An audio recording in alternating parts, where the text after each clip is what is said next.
Is it audible? So, yesterday we were talking about, is it audible, right, on the back? Yeah. So, yesterday we were talking about the economic impact, right? So, we'll discuss and we'll complete the economic impact today, okay? And when we talk about the economic impact, yesterday we had talked about the trade policy and we had started a discussion on the land revenue policy, right? So, did we write about the land revenue?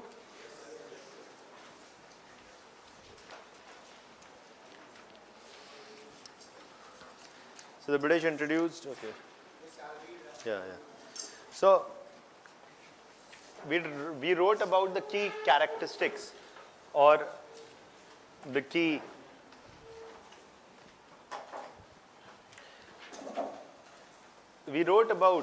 characteristics or the key differences in the pre-British and the British revenue systems, right?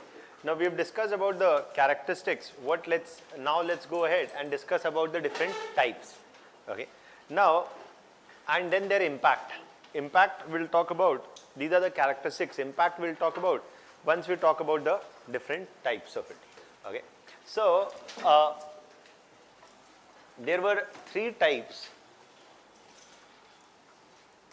of land revenue systems, and when we discuss the 3 types, you should first know that all of the 3 types were not introduced at the same time. They were introduced one after the other.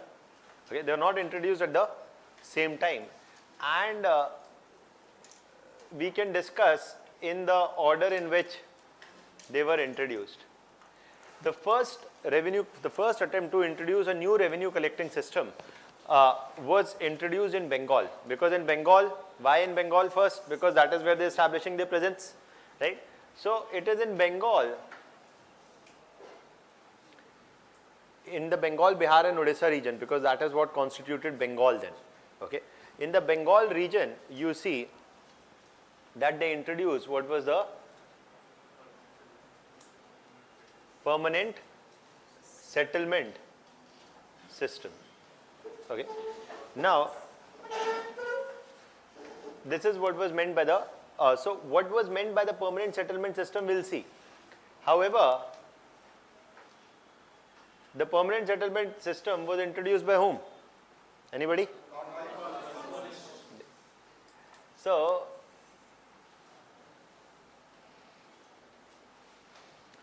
now basically when we talk about the permanent settlement system, they can ask you a question in the prelims, for example, like this. What does the word permanent mean in permanent settlement? Okay, so we'll discuss. So firstly, when we talk about what? When we talk about the first system, you have to understand that the first system is introduced in Bengal with the objective what? The same objective, to increase productivity and increase revenue collection. This system, we will see, it does not increase productivity.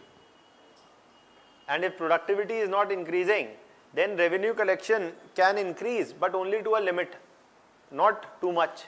Because if you want to increase collection without increasing productivity, you will have to increase tax rate, right? And tax rate increase would lead to revolts. So there were revolts, peasant revolts during British era. There were peasant revolts in pre-British era also, there were peasant revolts in British era also, and we'll see them. But when the system did not increase productivity, they tried the new system. And this system was what was called as the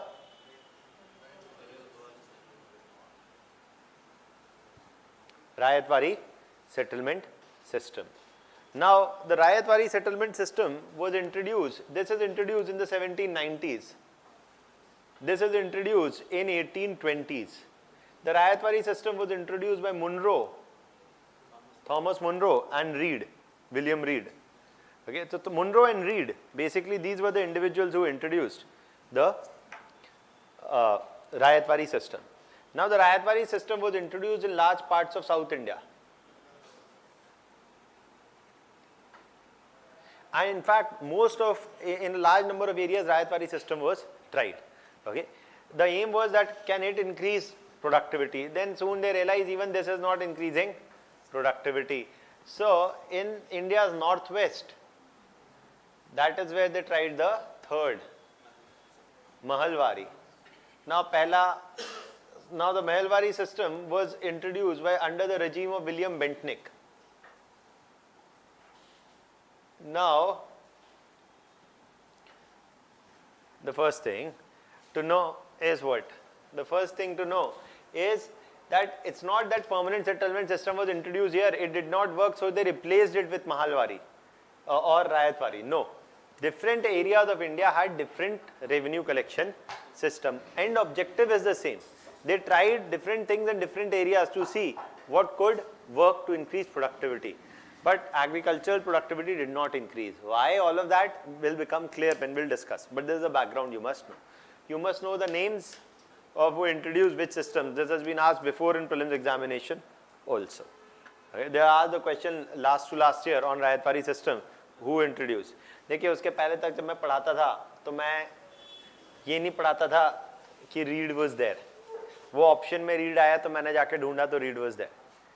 But even if you did not know, as many people did not knew then, that read was also there, even by knowing Munro, you could mark the answer. तो answer mark करने के लिए prelims में always it is not important that you must know everything. It is also important to exclude options. Mainly by exclusion you could find that there was no place where Munro and Reed were not together in any of the options. Meaning that obviously Reed is also going to be there in the answer.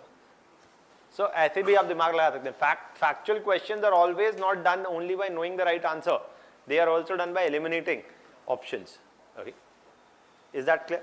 So we'll talk about this. Now firstly, what is the permanent settlement system? देखिए, the permanent settlement system was introduced predominantly in the time of Cornwallis, and they said, देखिए, मैंने आपको बताई थी एक बात कि in Bengal there were Murshid Quli and Alivardi Khan had did what? That they had started to reform the Jagirdari system, and in this Jagirdari system they tried to do what? To reduce the number of Jagirdars, cultivate the rise of big Jagirdars. मैंने आपको एक बात बताई थी कि उन्होंने बोला कि बहुत सारे जागीरदार हैं and that is what is leading to competition. So we'll reduce the number of jagirdars and jagirdaris both. Come Jagirdar, come जागीरदारी. Basically they said we'll consolidate jagirdaris. Okay. And now there were already, when the British came, there were already big jagirdars in the Bengal region. बड़ा simple सा point था कि if you will remove these big jagirdars, what will they do? They'll revolt. So don't remove these big jagirdar. Let's make these jagirdars landlords. Give them permanent legal property rights in land. वो पहले ही revenue collect करते हैं. They are already involved in revenue collection in the jagirdari system. Just give them legal property rights in land. They already are collecting revenue. जो जहाँ पे जागीरदार है उसको पट्टा दे दिया. That is, you give them a legal title that they are the owners of this. They are the owners of this land. Is that point clear? That you make them, those who were anyways collecting taxes, you give them legal ownership of the land. क्योंकि कहीं से तो आपको चालू करना पड़ेगा. This is where we'll give. In the permanent settlement system, land property rights were given to peasants or jagirdars. Jagirdars. And those jagirdars who were now given hereditary legal property rights in land are the now ones who are being termed as the zamindars. Hereditary.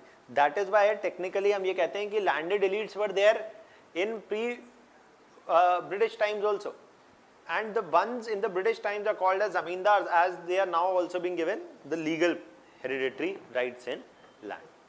So that is what is there, that in the permanent settlement system the land property rights go to the big jagirdars who are now the big zamindars. Now they said कि भाई देखो उनके पास सब है. They are big jagirdars, and they are now big zamindars. They have big pieces of land. They have enough money, and we are giving them a stable taxation system also. They said that under this system, don't worry jagirdars or zamindars, don't worry now. We are giving you stable taxation rate for the next, depending from different areas to different areas in Bengal, for the next 40 to 60 years, for the next 2 to 3 generations, we will not change the tax rate. If there is tax rate is 20%, it will remain the 20% for the next 3 generations or 2 generations. 40 to 60 years, the tax rate will not change. If it will not change, meaning you have a stable taxation rate. If you will produce more, you will get to keep that share. It's not that if you produce more, we will increase suddenly the tax rate from 20 to 40%. No, ऐसा नहीं है कि if there is a good produce year, we will collect more tax. No, we will collect only 20%. Okay, that is what they said, even in a high produce year. So they said, हम आपको सब दे रहे हैं, stable taxation rate, legal inheritance right in property or in legal inheritance property right in land, judicially enforceable and nobody else can take away your land. बिल्कुल कोई डरने की बात नहीं है. Produce more, keep more, and our revenue collection will also increase. This all sounded good on paper. The problem was, and the word permanent and permanent settlement comes from this, that not that they were given permanent land rights. That is what it not means. It means the revenue rates were fixed permanently. Permanently का मतलब ये नहीं है कि जब तक जहान है. Permanently का मतलब है relatively it's fixed for a period of 40 to 60 years, 2 to 3 generations. Okay. That is it. Now, the next thing that you must know here is that, okay, I am telling that all of this is being given to the landlord, but it is still not increasing productivity of agriculture. Why? Why do you think so? Because they were not investing in land. Corruption.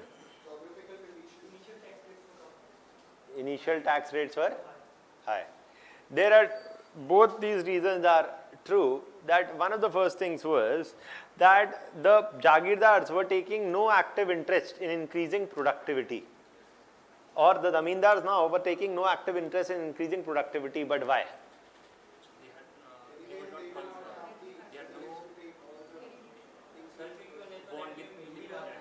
उन्हें तो revenue मिल ही रहा था. They had no personal bonding with the land. See, one of the first things is, why is the Jagirdar or the Zamindar not increasing productivity is because of 2 or 3 reasons. One is that the initial tax rates, though were fixed, but they were high. It was not 10% or 20%, they were in the order of 30 to 40%. Meaning that the tax rate is already pretty high. लेकिन उसको भी समझने से पहले वो उस point पे मैं I'll come again. But the first thing that you must understand is, the problem that occurs in the Jagirdari or the Zamindari system. See, the Zamindar, who was the erstwhile Jagirdar, उसने कभी आज तक farming का फर भी नहीं किया. That he has no prior either experience or interest in promoting productivity. He was mainly a revenue collector. So there is firstly no interest in doing so. Secondly, they had prior no experience or interest in doing so. Secondly, there is also a caste angle to it. जो obviously in most of the books that you will read, you will not find it. देखिए, Jagirdar or Zamindar often came from the upper class, but also from the upper caste. The upper caste would never do land, would never take would do manual labor, or would never even oversee manual labor. Okay, so, and most of the landless peasants were also the lower caste. Okay, so farming was a work of the lower caste. The upper caste would not do it. So there was also a reputation issue involved. And thirdly, there was also the other thing. These big Jagirdars who were called as absentee landlords. What is this absentee landlords? Yes, that basically in absentee landlordism, what used to happen was the Zamindar would sit in a urban center. Urban centers were few and far between, but the Zamindar would sit in a urban center. And a Zamindar, big Zamindars had 40 villages, 50 villages, or even some could have even more than that number of villages under them. तो उनको firstly तो यही नहीं पता होता था कि हमारी land कितनी है. यहाँ से जहाँ तक दिख रही है सब अपनी ही है. Okay. Then beyond that, so most of these were sitting in urban areas with no prior experience of agriculture or interest.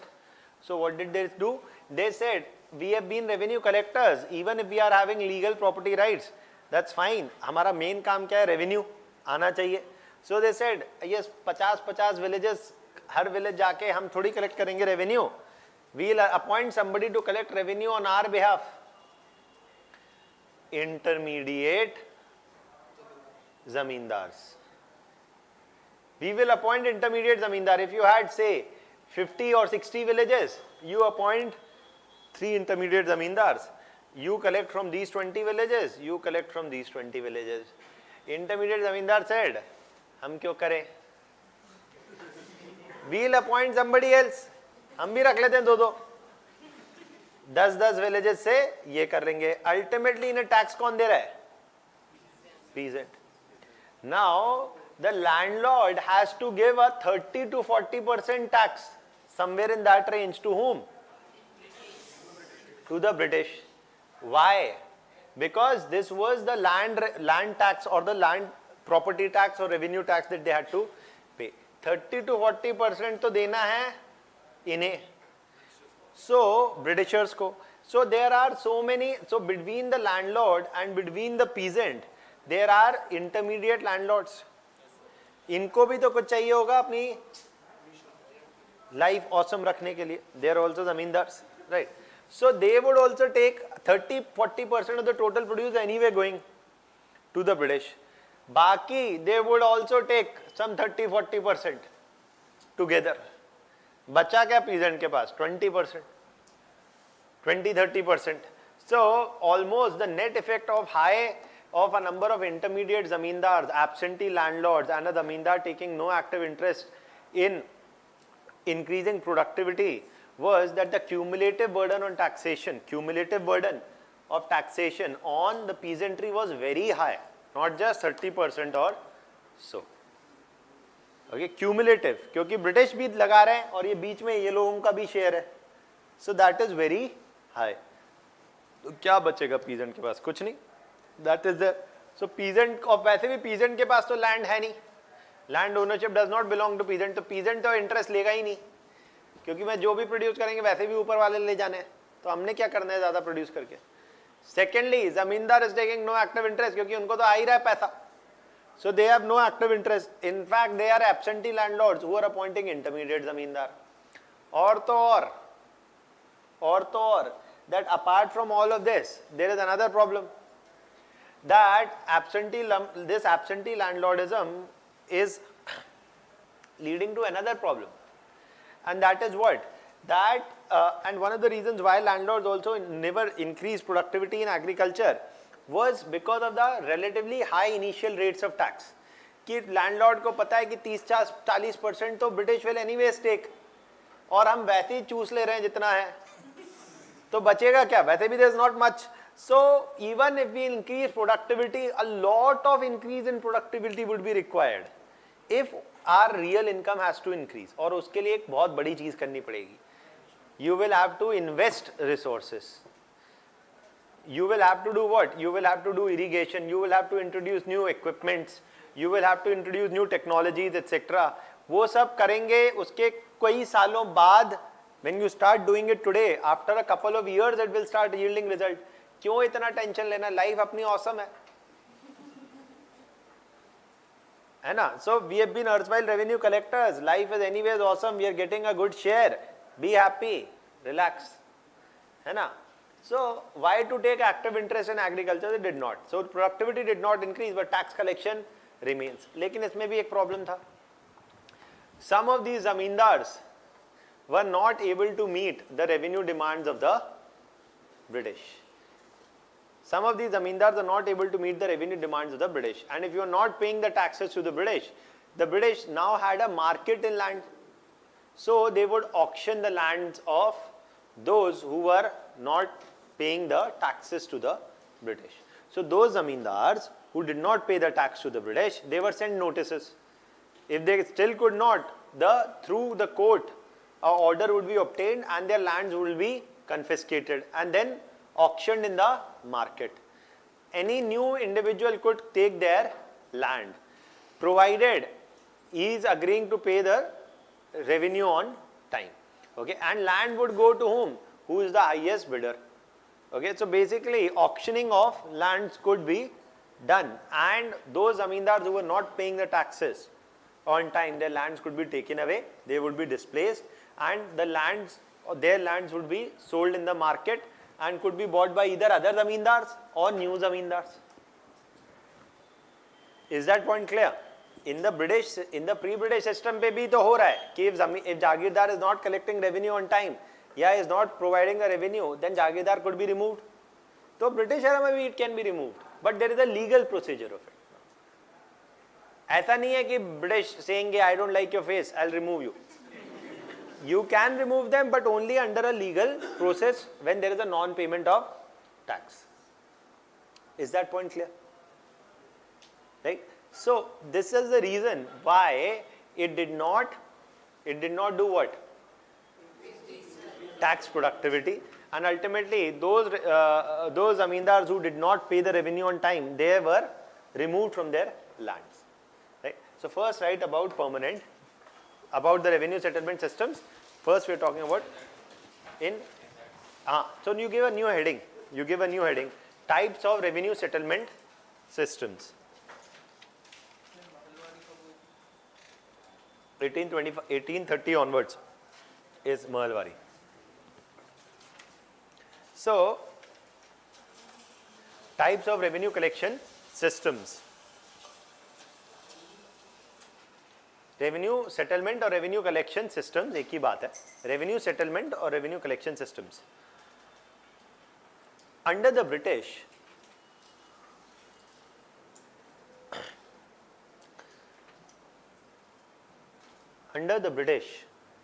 a variety of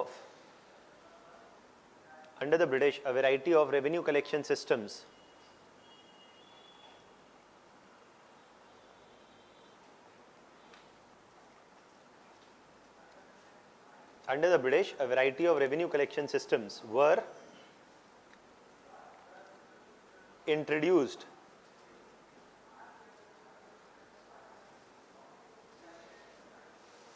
with the objective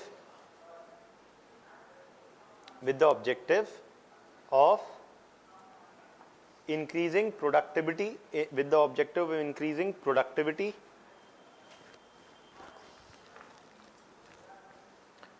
and thereby increase tax collection or revenue collection. The types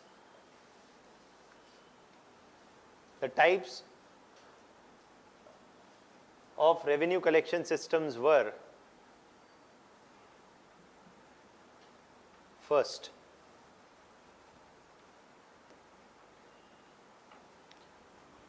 permanent settlement system.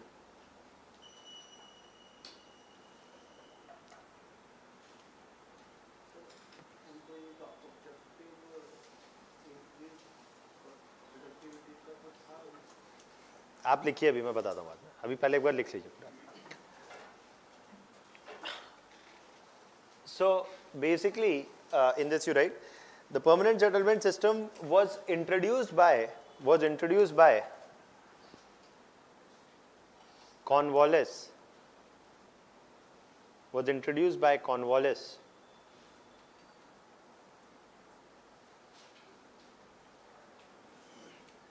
From 1790 onwards,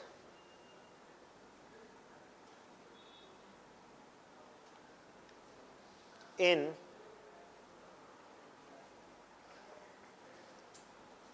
the Bengal region,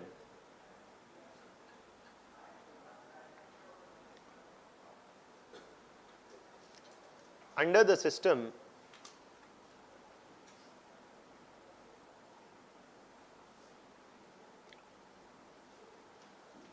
the legal property rights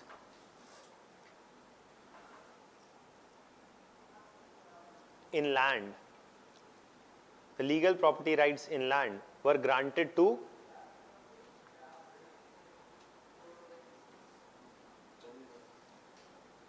zamindars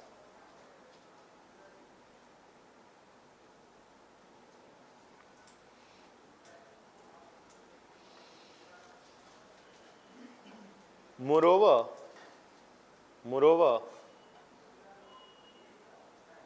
a stable taxation regime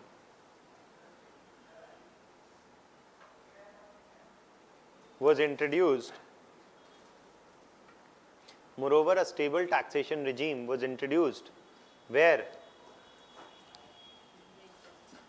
the tax rates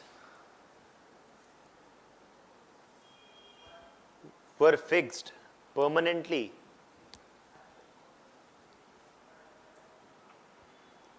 for 2 to 3 generations.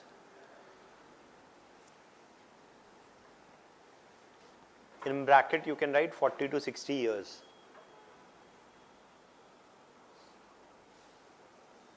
For 2 to 3 generations, in bracket you can write 40 to 60 years. Next para you write.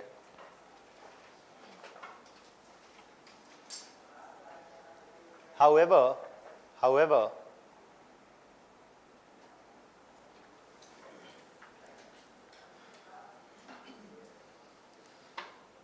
under the system,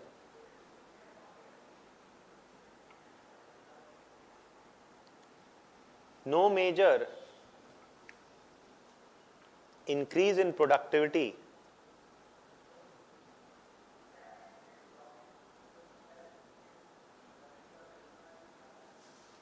was noticed as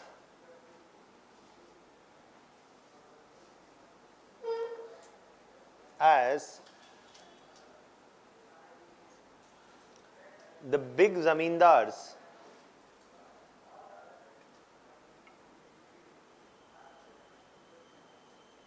were absentee landlords, as the big zamindars were absentee landlords who failed to take active interest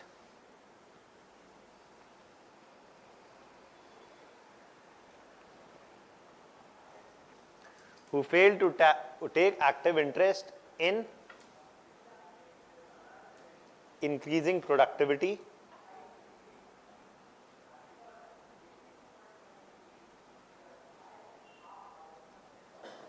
and appointed intermediate zamindars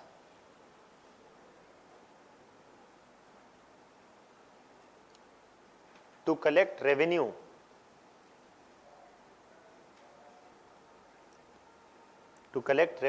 on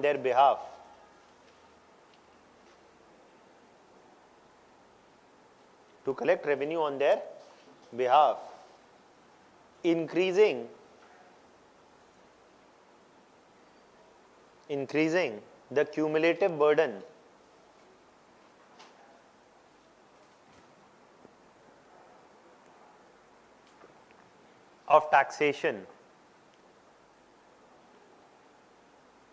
Increasing the cumulative burden of taxation, on peasantry.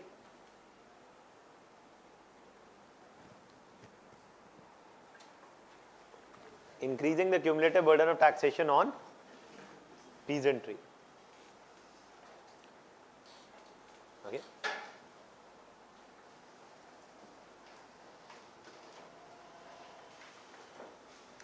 Next para within the same.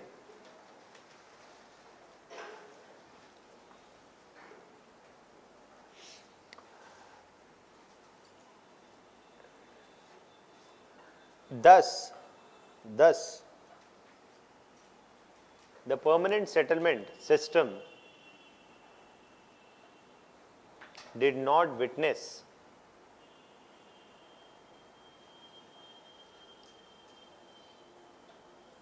Thus, the permanent settlement system did not witness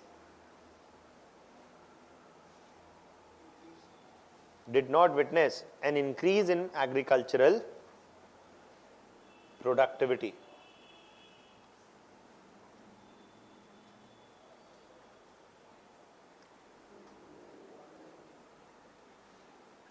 Clear?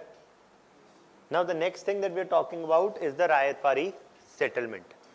Now देखिए permanent settlement में उन्होंने बोला कि ठीक है हमने जमींदार को देख लिया, property rights in land इनका तो कोई interest है नहीं. Let's give the property rights to who is actually the tiller, that is the peasant, and the peasant was called as the ryot. Okay, so basically the peasant was called as the ryot. Okay, and that is why they said that under the new system we will give land ownership to peasant. So that is why they called this the Rayatwari system. Okay, then they said okay, we are giving land ownership to the peasant directly. So if we are giving land ownership to the peasant directly, then we will have to appoint whom? Revenue collecting officials. अभी यहाँ तो हमने जमींदार से ले लिया सीधा सीधा, but now we'll have to appoint revenue collecting officials. So they said okay, we appoint salaried revenue collecting officials who will collect the tax from individual peasants who are being given the land title. Okay, now individual peasants are being given the land title, they will regularly pay the land revenue, and they will have the legal property rights in land. Okay, now as the system was introduced, it was expected that the peasant will increase agricultural productivity, but it was noticed that there was no increase in agricultural productivity in this region also. Why? Because the officers were corrupt. सब corrupt है. They didn't have enough resources. This is the exact reason. That one of the reasons is that the peasants already had been living on or for generations together. Peasants anyways never had any surplus income. They did not have any capital at their disposal with which what could they do? With which they could actually increase the with which they could invest in increasing productivity of land. देखिए ये एक हमेशा से दास्तान रही है. A small farmer may not have enough capital to invest in terms of buying new equipments or technologies which need to be invested to increase productivity. And that is why small farmers, small peasants with little capital, surplus income or capital, fail to take active steps to increase productivity. आप बोलेंगे कि sir ये loan भी तो ले सकते हैं. Small farmer can take loan. Farmers could take loans, but money lenders would give loan at exorbitant interest rate. So that is what also was a problem. देखिए ऐसा अभी भी है. आप बैंक से जाइए लोन लेने, आपको मिलेगा 12% पे, 13% पे हाउस लोन ये वो. If you are a big corporate, you can get a loan at a much lower interest rate. देखिए बड़ी सिंपल. फार्मर को 60,000 रुपए का लोन चाहिए तो वो बैंक के चक्कर काटेगा, मुद्रा ये वो दुनिया भर के, ठीक है, और and will get it at a interest rate. चलो सरकार has subsidize the interest rate, it will get it at 5%. सरकार will pay 2-3%, farmer will pay 5%, हो गया. But you want iPhone, 0% interest rate. जीवन में कुछ हो ना हो, आईफोन हो, है ना. So that is there. So it is in this context that it was not easy for the peasant. He had to deal with a high interest rate if he was to take loans. If he was not to take loans, he did not have surplus capital to invest to increase productivity. On top of that, in the permanent settlement system, the revenue rates were fixed for a longer duration, 40 to 60 years. Here the revenue rates were not fixed or were relatively less stable. For a lesser duration, they would change every 10 or 15 years. So one did not know कि अच्छा सब loan वोन लेके करा भी धीमे धीमे धीमे और फिर रेट बढ़ा दिया, right? So here the tax rates were relatively less stable. The land property rights were given to the peasantry, but the peasantry lacked surplus capital, and the rates were also relatively fixed for lesser duration of time, And on top of that, if here the average rates were 30 to 40%, here it was more than 30 to 40%. तो same वही हो गया, ultimately same तो वही होना ही है, because the end objective is to increase tax collection, but they want to peasant to do increase productivity in one way or the other without the state investing in increasing productivity. Neither in the permanent settlement system nor in the Rayatwari settlement system, the British state or the British government is not investing. It is leaving it to the individual, either individual landowner, either the big landowner or the small landowner. When India got the Green Revolution in the 1960s, it was not the big or the small landowner, it was the government. It had to take the initiative. By how? By providing cheap loans, by providing cheap technologies, and by subsidizing a lot of these introduction of these technologies. Then only farmers could introduce these technologies and increase productivity to increase food production in the country. So that is why one of the basic things is, if you want to increase the productivity of agriculture, the state has to take an active interest. That was neither taken during the Mughal era, that is neither taken during the British era. So that is why peasant revolts continued during the Mughal era, they continued during the British era, they have continued even today. आज के reason भी कुछ कुछ पुराने जैसे हैं और कुछ कुछ नए हैं. Okay, that is another matter. Okay, but that is something that we will discuss बाद में कभी. because अभी हम peasant revolts आगे भी पढ़ेंगे as a separate topic. I'll just give you 1 minute. I'll give you time to ask questions. So this is something which is happening here about the Rayatwari system. ये सारे points आपको याद रखना है. Who introduced and what are the characteristics. That ऐसा आपको statement ऐसा आएगा that with respect to prelims में ऐसे question आता है इससे that they can give you a question with respect to revenue settlement systems in British India, which of the following statements are true. That the permanent settlement system, the land ownership rights were given to the zamindars. That is true statement, right? They'll give another statement with respect to the Rayatwari system, the revenue rates were fixed permanently, right? ऐसे 2-3 statements they will give and they'll ask you to pick up which of the following are true. 1, 2, 1, 2, 3, etc. That is the kind of factual question they will ask. In the mains क्या पूछेंगे जो हमने अभी पहले लिखा about nature.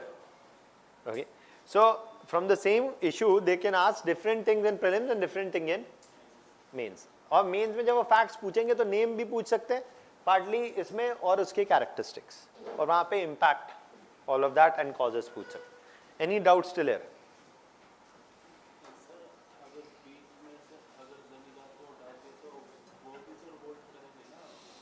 Okay, one of the in this region what is asking is कि sir, if in these regions you are giving land rights to peasants, won't the zamindars revolt? In this region there were zamindars, but they were not very big zamindars.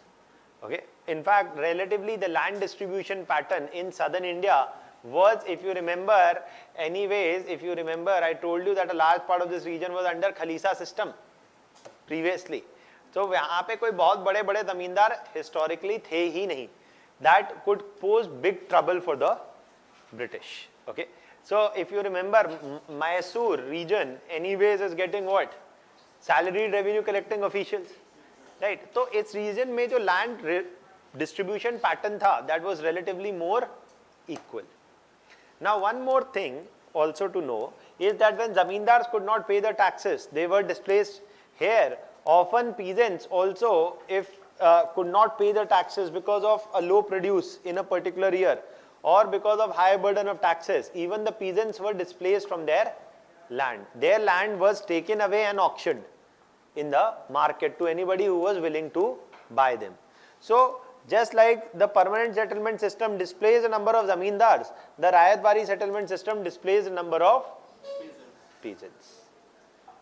Okay, so that is why the difference in compared to pre-British India is that in the pre-British India, peasants do not have legal property rights in land. Peasants do not, nobody has legal property rights. So, but peasants had customary rights in land. Peasants were not displaced from their lands. अब लो produce है तो कोई बात नहीं, कम tax दे दो, अगले साल ज्यादा दे देना. Anyways land is not a commodity. Peasant को हटा भी दिया तो कोई और पीजेंट ही आएगा वहां. Land anyways belongs to the king, तो land is not going to be sold anyways.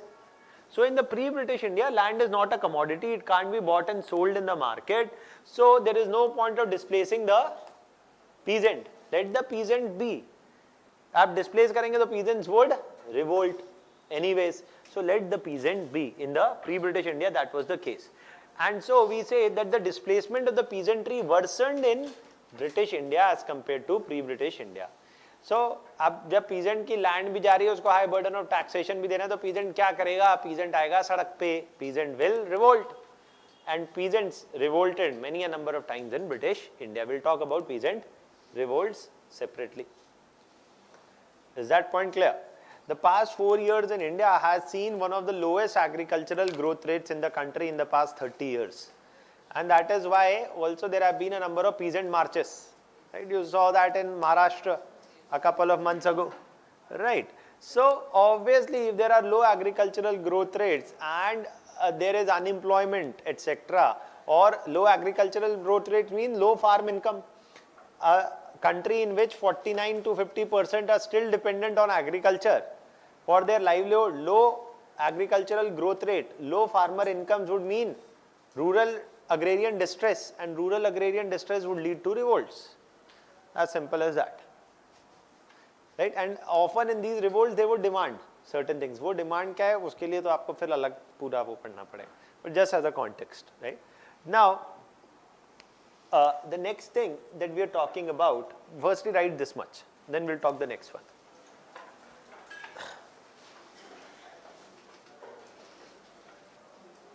So we've written permanent settlement. Revolt का मतलब, riot का मतलब, riot was the term that was used for the peasant. मतलब, it's basically riot means janta. अच्छा, rai, I have no clue. As she is saying, maybe it's a regional term. It's a regional term. It's a regional term. So that is there. अंग्रेजी का नहीं है. हाँ, तो ये अंग्रेजी का नहीं है. अंग्रेजी का होता तो मुझे पता होता. हाँ, तो आप लिखिए ना, कोई नहीं पूछ. So that is there. So in that context you can write Rayatwari settlement system. Under the Rayatwari settlement system was introduced 1820s onwards.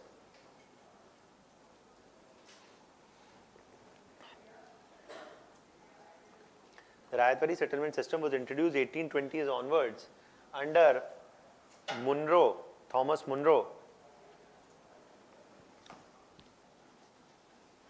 and Reed.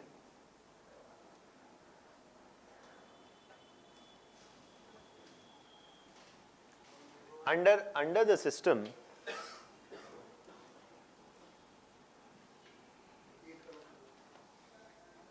pardon? The Rayatwari settlement system was introduced 1820s onwards under Thomas Munro and William Reed or Reed. Under the system,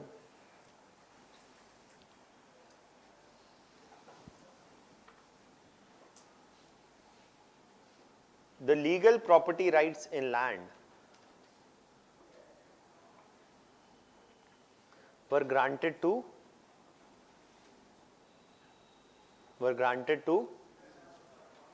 peasants or riot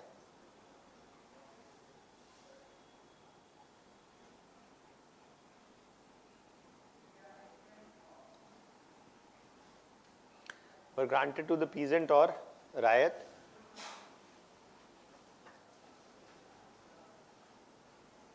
from whom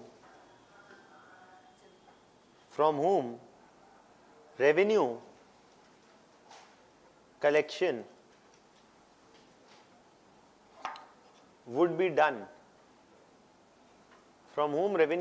would be done, directly through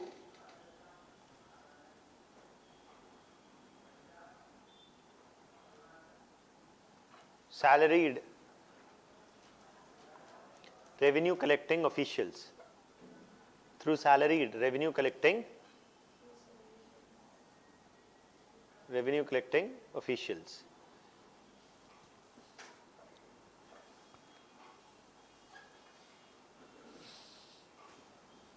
Next para.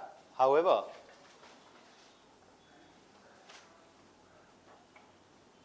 the system failed to increase.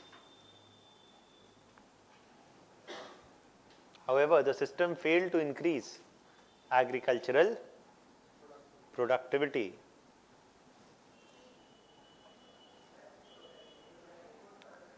As the peasants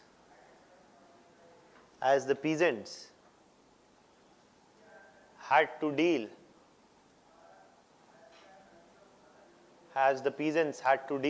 with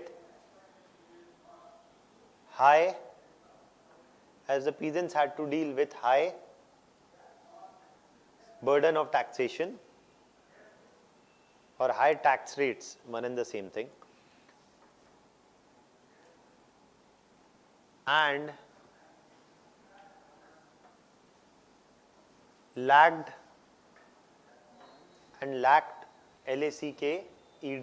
lacked access to capital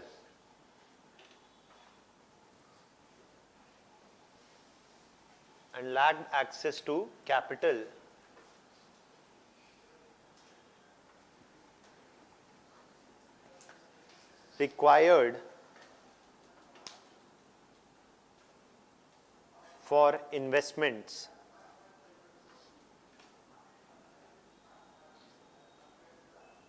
for productivity increase.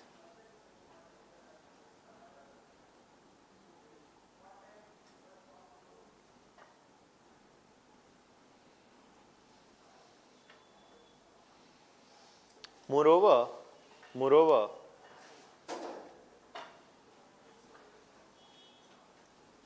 inability to pay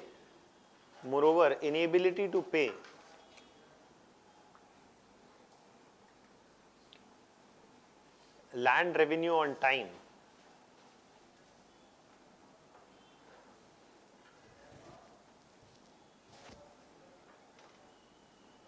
often resulted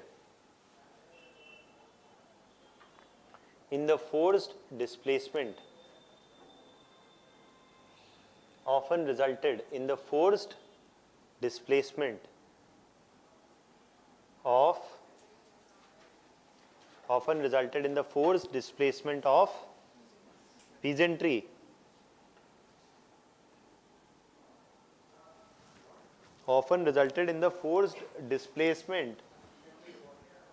of peasantry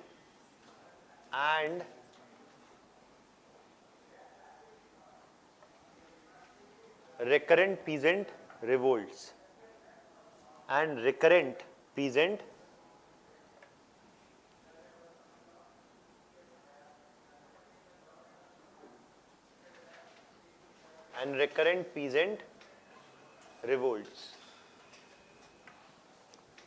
Clear? हाँ हाँ peasant revolt armed उस time पे not all peasant revolts were armed. In fact, we argue that some of the peasant revolts were armed, okay, but at the many a times fully aware of the British response to such revolts, a number of revolts, actually we'll discuss later, started taking a more legal route also, filing cases in the courts, etc. So we'll talk about that later. अभी रुक जाइए, अभी peasant revolt separately हम बात करेंगे पूरी अलग से. We'll discuss the peasant revolt as a topic. हाँ नहीं, मैंने पहले भी बोला, they are not replacing, they are tried in different regions. Okay, ऐसा क्योंकि आप displace करेंगे यहाँ से जमींदार को तो फिर revolt होगा. Okay, that is there. They are not displacing, they are trying. देखिए हर किसी गवर्नर जनरल का अपना एक मोटिव था. हर governor general wanted to show कि मेरा वाला बेटर है, पर किसी का बेटर नहीं था. They are experimenting also, but they all want to demonstrate that we are better administrators, we will increase revenue collection. Increasing revenue collection is the end objective. For that, increasing productivity is the intermediate objective, लेकिन वो intermediate ही नहीं हो रहा तो and objective को achieve कर पाना is a bit more difficult. That is the हाँ.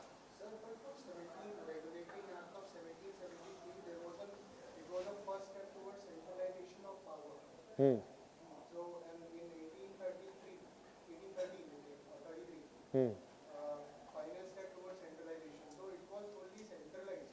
So you said the regional governors were trying to. मैंने I did not say regional governors. I said governor generals. अभी रुक जाइए, चार्टर एक्ट पे भी आएंगे, सब आएंगे. फिर हम Bengal was subordinate, other regions were subordinated to Bengal. हाँ, कोई इशू नहीं है. But not bad, it's okay. I'm trying to say is कि अभी रुकिए, अभी बहुत सारी चीजें, peasant revolt आएगा, चार्टर एक्ट्स आएंगे, सब आएंगे, लेकिन अभी हम इकोनॉमिक्स डिस्कस करें. एक बार ये समझते हैं, फिर जब वहां पे आ जाएंगे वहां पे अब मैं बता दूंगा आपको सब. कोई इशू नहीं है, सवाल पूछने में कोई दिक्कत, खूब पूछिए, डेमोक्रेसी क्लास के अंदर है. No issues. So next thing, any other doubts? हाँ.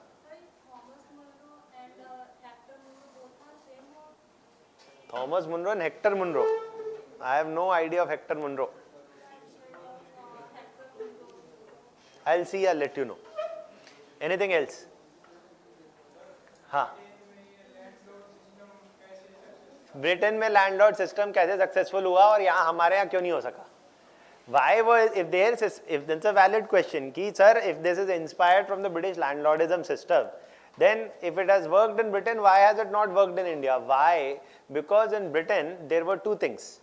One, there were two things. One, what was available in Britain at this point of time was that the landlords took active interest in increasing productivity. Why? Because those who were the landlords had already been, those who were made the landlords were not the ones who had not taken any active interest, who had previously also not taken any active interest or had no attachment to land.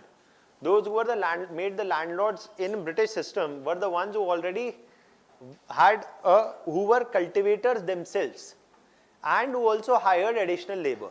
It's not that they appointed somebody as a landlord who had no prior attachment to land. That is there. हाँ. Serfdom भी उसका एक reason है. उसका एक reason ये भी है that they had serfdom and we did not have serfdom. अब फिर सवाल आ जाएगा कि सर serfdom और इसमें क्या है? तो देखिए सर्वडम में क्या था ये भी बता ही देता हूँ, आप पूछ रहे तो मैं उस रास्ते पे जा नहीं रहा था, लेकिन आप ले गए. तो देखिए there is serf and there is the landlord. पहली बात, अब पहले की सर ये फ्यूडलिज्म होता ही क्या है? in feudal system many people do not understand the difference in feudalism or feudalism has serfdom, okay? And in serfdom there is a landlord and there is a serf. Landlord is the one who owns a piece of land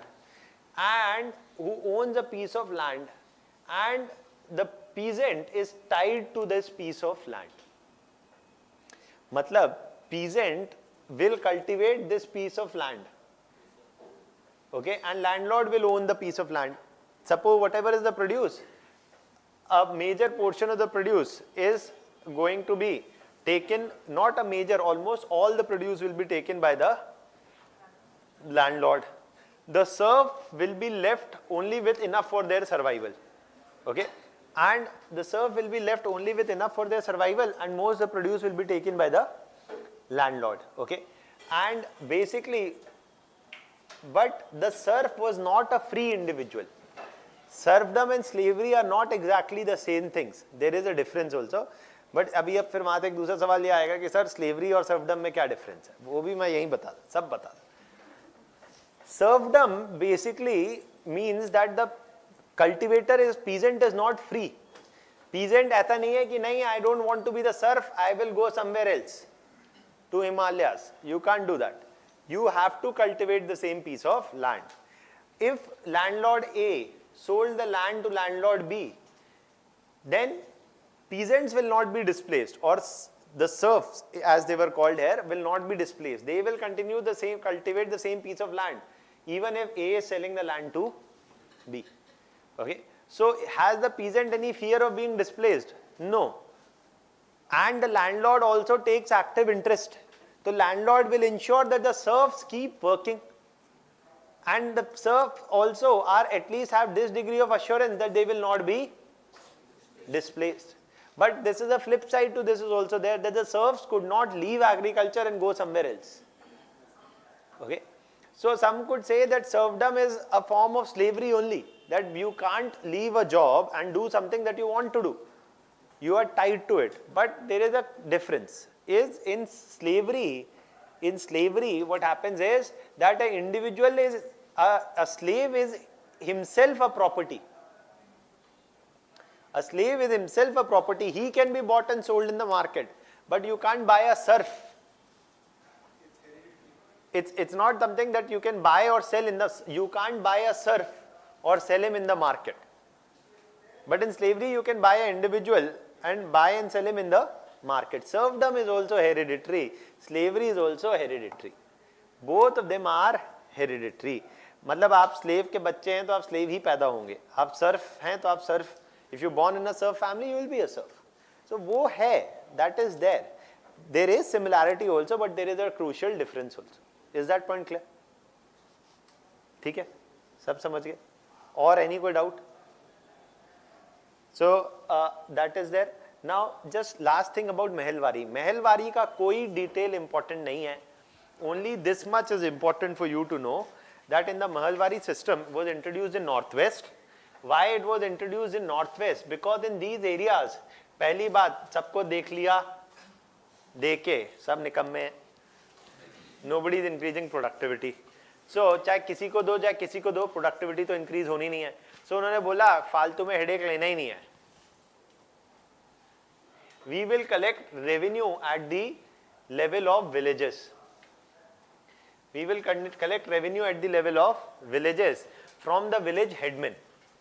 In the areas where the punch system or the khap system was already in place, or where local governance systems were already in place, why should we give all these land revenue rights, ye wo, all of that, and legal property rights, etc. Faltu, no need to try and introduce all such complexity. Just we will collect the revenue, we will tell the revenue demand for the month or for the year to the village headman. The village headman can collect the revenue from the village and give it to us. That's it. That is what it was done. So आपकी books में ये लिखा रहता है that under the Mahalwari system, revenue settlement was done at the level of villages. That is it. Here revenue settlement is being done at the level of zamindars. Here it is being done at the level of peasants. Here it would be done at the level of villages. Okay. अब इसका detail मुझे भी नहीं पता कि अब if you are going to ask me कि sir exactly village में से कौन collect करता था, the village headman's responsibility is to ensure that revenue is collected. Often villages have deep divisions, or there were caste based hierarchies in the village system, etc. They would also affect revenue collection. That was there. Okay, and आपके level पे महलवारी में ज़्यादा जाने का ज़रूरत नहीं है. That is more than enough. And but again, even here there is no major attempt also. There is no major increase in productivity. Why? Because even here the state is not taking much responsibility. The only place in British India where there was increase in productivity was by the 1900s, where the British had finally set up some irrigation networks in India's northwest.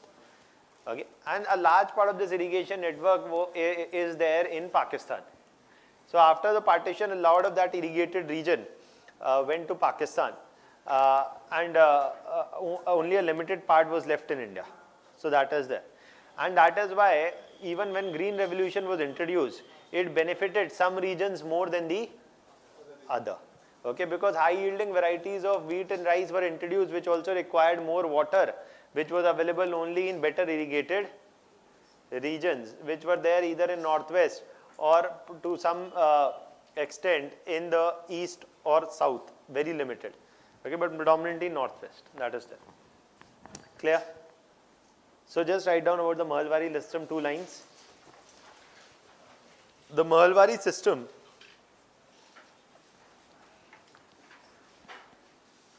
was introduced by William Bentnick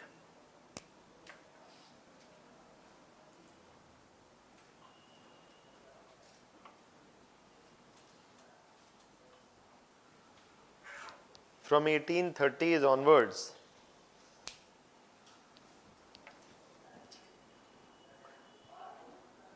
from 1830 onwards, in the northwest region,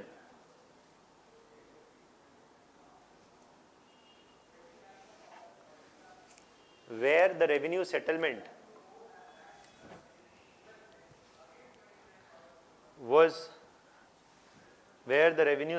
was done at the village level.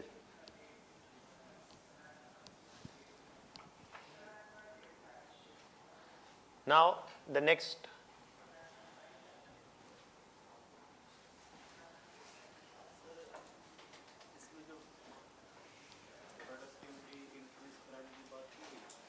देखिए, ultimately यही and objective है tax collection increase करना, उसके लिए आपका intermediate objective है productivity increase करना, that is it.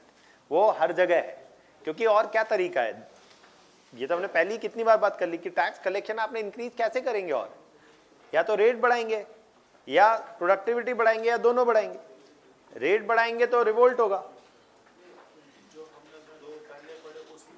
हर जगह यही ऑब्जेक्टिव है, इसीलिए मैंने शुरू में लगवाया that when you are writing we wrote that in all the objective of all settlement systems is ultimately to increase revenue collection and increase productivity, क्योंकि that is the way, that is there.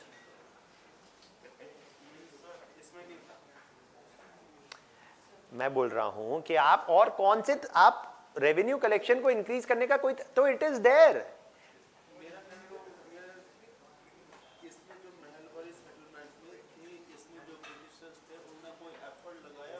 Effort कहीं नहीं लगा, effort तो कहीं नहीं लगा है। In terms of state investments to increase productivity there is no state investment being made here now. हाँ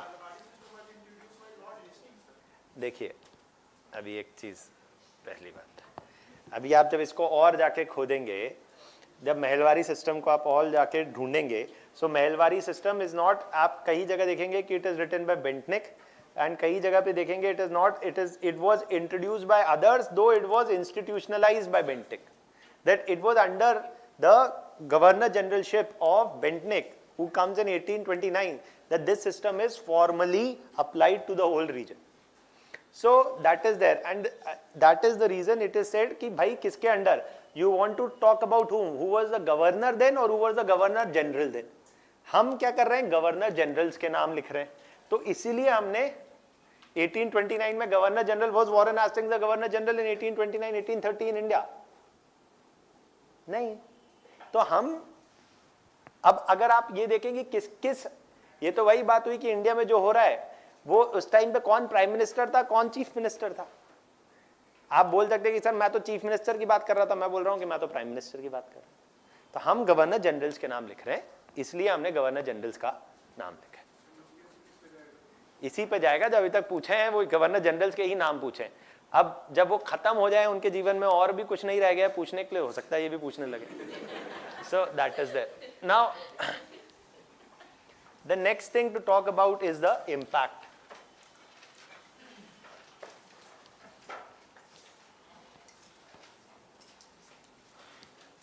फर्स्टली देखिए, एक तो है जो मैं बार बार आपको बता रहा हूं, high burden of taxation would lead to peasant revolts. Also, these peasant revolts are getting triggered primarily because of what? Because of the displacement of peasantry. Right? Peasants are being displaced from their land for non-payment of taxes. So, this is what is called as alienation of peasant from their land. Alien मतलब गैर हो गए कोई और, right. So alienation of peasant from their land is leading to, और alienation of peasant of their land ये fancy तरीका हो गया ये कहने का कि this is displacement of peasantry which is leading to peasant revolts. But it is not just peasants who are getting displaced, in many a number of areas zamindars are also getting displaced, the old zamindari class. Then the British introduced the whole new property right system, उसका एक impact is also what there, the commodification of land, right? Commodification of land is also a, आप बोल सकते हैं कि sir they introduce commodification of land, it is not the impact, but it is, you can at one level say it is impact also, कि it is making land a commodity, जो उन्होंने new system introduce किया, that is making land a commodity which can be bought and sold in the market, which was not the case before. Then what you also see is that apart from peasant reports, displacement of peasantry and old zamindari class, commodification of lands, you also see a worsening of crisis in agrarian India.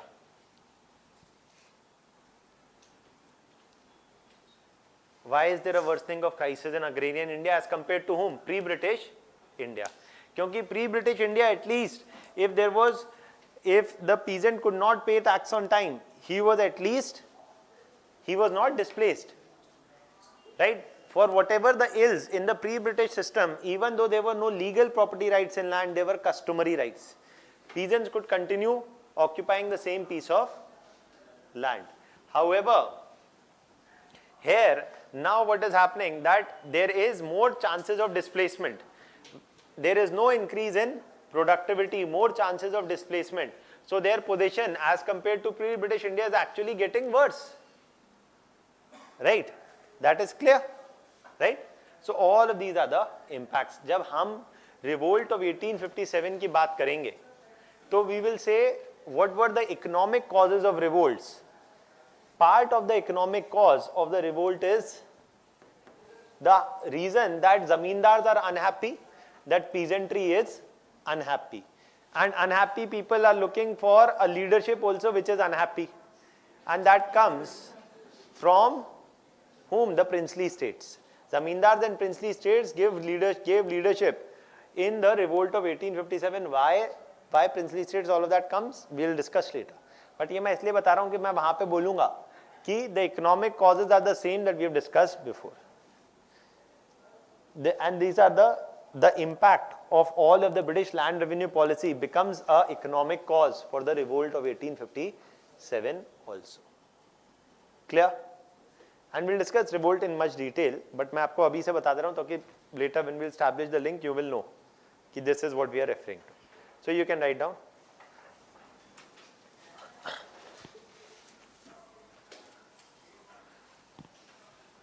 The land revenue system introduced under British, the land revenue system introduced under British rule often led to, this is impact that we are writing, right? Often led to recurrent peasant revolts, often led to recurrent peasant revolts dealing with the high burden of taxation,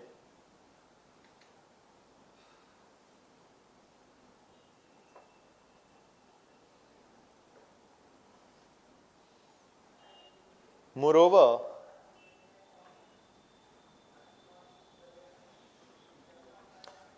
the displacement of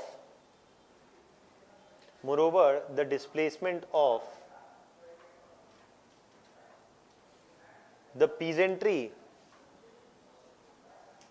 or moreover the displacement of the peasantry and the old zamindari class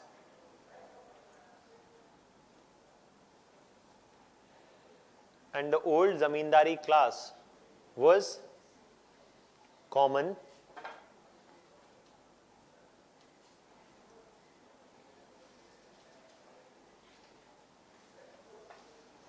next point you write,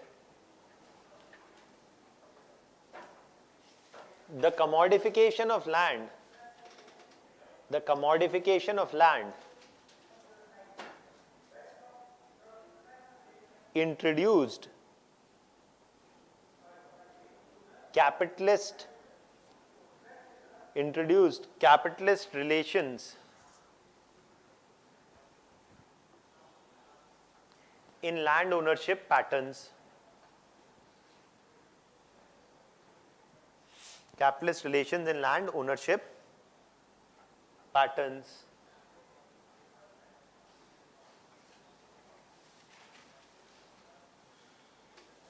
With the focus on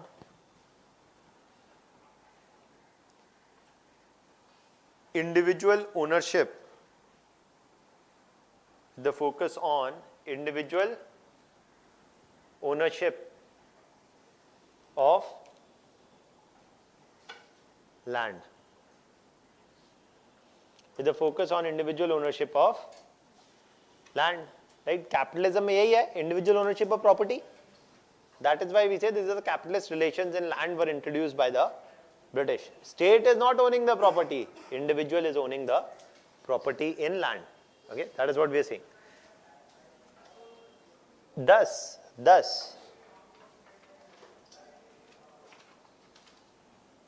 as the British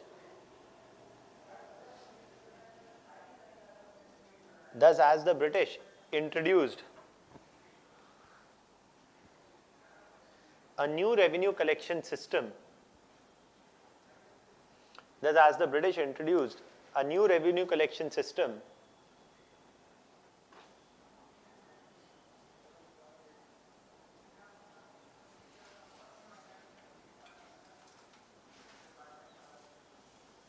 with a high burden of tax,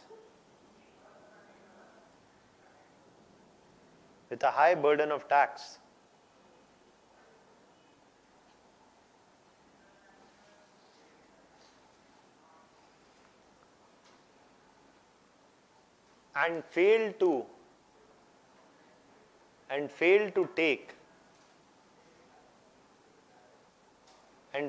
take any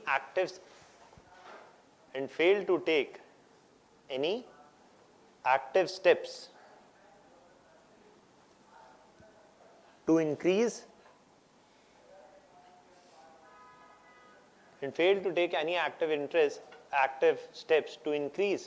the productivity of agriculture,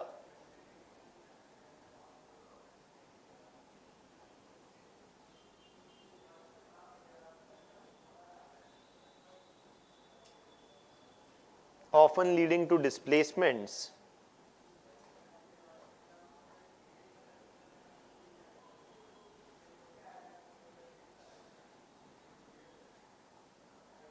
the position of the Indian peasantry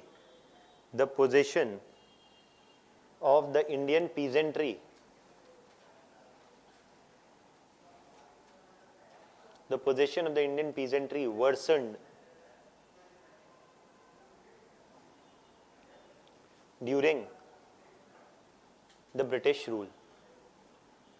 The position of the Indian peasantry worsened during the British rule. Clear? Now the next topic that we are talking about is the role of railways. ये तो बहुत ही easy है. Okay, इसमें कुछ भी नहीं है.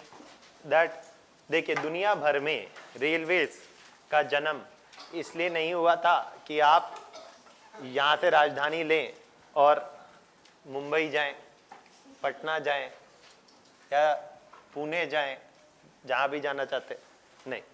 It was born primarily for the rapid movement of goods, both finished goods and raw materials.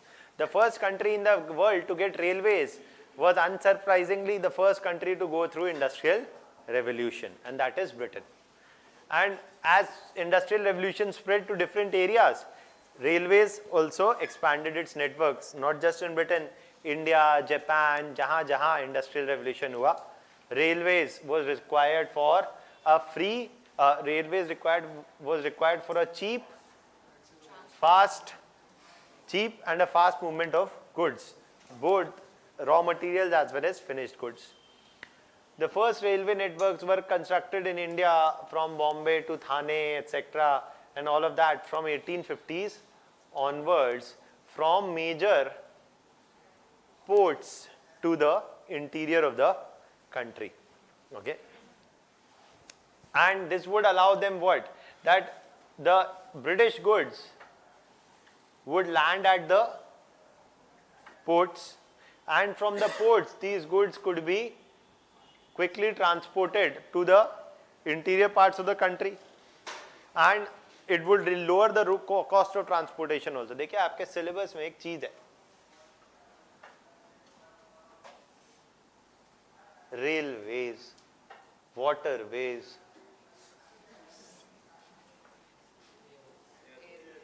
और बताइए कोई और वे रह गया? ये सब आपके सिलेबस में लिखा हुआ है सेपरेटली, पेपर 3, इंफ्रास्ट्रक्चर और उसमें, है ना? तो इन सबके इश्यूज एंड चैलेंजेस आपको पता होने चाहिए, एग्जाम्स में आते हैं बार बार. ये आपको शायद ज्योग्राफी में भी पढ़ाया जाएगा, ज्योग्राफी में ना भी पढ़ाया जाए तो इकोनॉमी में तो है ही है ना? That you all get these kind of questions. हर साल पहले आता था एक रेलवे बजट, अब नहीं आता, लेकिन ultimately issues and challenges in railways, इस पे क्वेश्चन पहले भी आया हुआ है मेंस एग्जाम में. लेकिन आज अभी आप Udan right, road safety,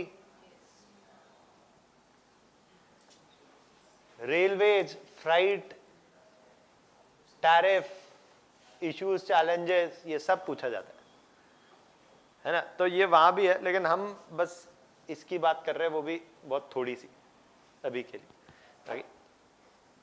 So the first railways, and why is railways considered a part of infrastructure? Because just like you need roads to move goods, you need railways also to move goods. And the railways was a way of not just moving goods from ports to the interior part of the country, but also bringing raw materials from the interior to the ports and transfer it to the British. Okay, so that is why the first port lines, the first railway lines were built in this fashion. Okay, then, so why am I telling you this? They can ask you a question like this, that to what extent the construction of railways represented a positive legacy of British rule in India. Okay, a number of some amount of Cambridge historians argue, those historians who are more sympathetic towards the British viewpoint, they argue that, you know, it was not that all was evil in British rule. When the British left India, they left a railway network of roughly even 45,000 kilometers of railways in India, making the Indian railway network one of the biggest in the world. So ऐसा नहीं है that British have only exploited India, they have also left a positive legacy of their rule, and that is one of that is the such a big railway network. उन्होंने school बनाए, railways बनाया, education system बनाया, university बनाई. There's so much positive legacy left by the British, is what is argued by some. Then we have Shashi Tharoor. Okay. So that is there. Now, but Shashi Tharoor is only telling you what is written in your NCERT. Indians find that very amazing because of two things. Shashi Tharoor is a good looking guy. Secondly, he speaks chastity English. है ना? तो माहौल पूरा सही रहता है, अंग्रेजी तेज बोलो, दिखने में अच्छे हो, इसके पीछे कुछ चल रहा है. So now basically what is happening here is that when you look at, so why, that is why they can ask you a question like this, because this has always often been in a debate. Now firstly we say that no, in a net conclusion we will say that the railways does not represent a positive legacy left by the British. Most जगहों पे हम ये कहते हैं कि नहीं positive भी है, नेगेटिव भी है, यहाँ पे हम ये कहेंगे कि कोई पॉजिटिव नहीं है, सब नेगेटिव है. Okay, why? Because I'll just explain. So why do we say so? Is because firstly the British say that it was an expensive structure built to begin with a cost of 150 crore. Okay, to begin with a cost of 150 crore rupees then. Okay, so it was if you see in today's term, it was a significant amount of investment to begin with. And the cost, and this was a heavy cost. Okay, now a number of those who argue that it was a positive legacy of the British rule, they say that this cost was borne by the British. Okay, but then the point remains that actually the British Indian government was given a loan of 150 to 200 crores to begin with. But loan was given by whom? The British capitalist class. देखिए, British capitalist class wanted a better control of the Indian market, तो उन्होंने बोला कि railways तो बनाना पड़ेगा, है ना? So they were the ones who were willing to give a loan, but it was a big loan, okay? And the British capitalist class is giving a big loan not just because they want, the construction of railways, but also because of another purpose, and that will become clear in a minute. That देखिए, जब आप गरीब होते हैं, when you are गरीब, तो you are looking for a wage, जाएं काम करें, पैसा आए. When you are rich, you are owning industries, others come and work for you.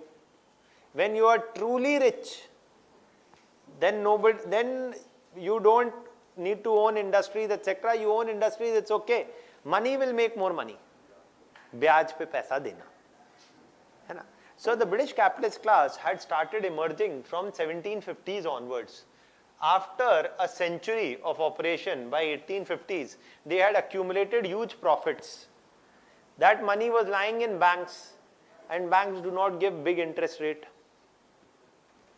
Okay, banks were not giving very high interest rate. तो आप अपना पैसा लेके जाइए बैंक में आज, तो आपको SBI में लेके जाइए स्पेशली, so आपको मिलेगा 6.5% इंटरेस्ट रेट. अब FD में रखेंगे तो, है ना, उसमें 30% तो आप टैक्स देंगे, तो वो बचेगा 3%, और इन्फ्लेशन है 10% या 8% या 7%. सो नेट आपकी हर साल इनकम कम हो रही है, जो भी आपका रखा है उसकी वैल्यू कम हो रही है अगर आपने उसको बैंक में रखा हुआ है ना. So basically the capitalist class was not, it had a large amount of surplus wealth, वो बैंक में रखा उसको लो इंटरेस्ट रेट मिल रहा है. सो at this point of time the British agreed, the British capitalist class gave a loan to the British Indian government of 150 crores or so, when at an interest rate of 5%, when the prevailing interest rate at the world was 3%. Matlab, if they would have kept it in banks, they would have got a 3% interest rate. They would have lended it to any other government. They would have also, maximum international lending rates were at a range of 3%. But Indian government is offering 5%, like Kotak Mahindra. 4 nahi 6. So basically, the Indian government was offering a higher and an attractive interest rate, which made the British capitalist class see this not as merely a way to expand the railway network, but also as a good investment option. Because this is a loan.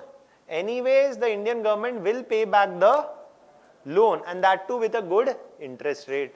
And they are assured that Indian government will pay back the loan. They will not behave like whom? They will not behave like so many people. We have Mehul Choksi, Nirav Modi, Vijay Mallya. They will not behave like them. They will pay back the loans. How? How will they pay back the loans? How is that ensured? Because of the B here, the British government. They are rest assured that the Indian government will pay back the loan because it is under the British control. It is only in 1850s when it is very clear that the British are already in direct control and the British government is in control. That is when they are ready to give the loan. आप कभी भी loan उसको नहीं देंगे अगर आपको loan वापस चाहिए, जिसकी क्रेडिबिलिटी पे आपको शक हो, तभी तो बैंक आपसे बोलता है दैट यू वांट 30 लाख का लोन, तो इतने सारे पेपर लेके आओ, कब पैदा हुए, कहाँ रहते हो, कहाँ नौकरी करते हो, 3 साल की इनकम टैक्स रिटर्न, सब कुछ.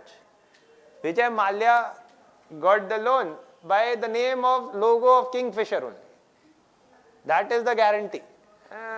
Kingfisher also is the king of his good times. He left India on being a willful defaulter, whatever. Right? So, that is there. Now, this happens. So, firstly, it is not that the British have done us a favor. The British government did not, the British capitalist class did not do a favor by giving that loan. It was a good investment option for them. Secondly, the British Indian government repaid all the loan with what? By using the taxpayers' money. That is the Indian agrarian class and other sectors of the Indian economy. So, this loan was paid. So, it's not that the British actually built at some cost to themselves. The Indians ultimately financed the construction of the railways in India. That's not all. Also, the construction of the railways was done in a manner that it favored British economic interest. From the ports to the interior, and that, अब आप बोलेंगे कि sir ऐसा थोड़ी कि only British can use, right? Only it is not that those only British manufacturers can use the railways. Indian manufacturers could also use the railways, so it is benefiting Indian manufacturers also, that they could move the goods from one region to another using the railways.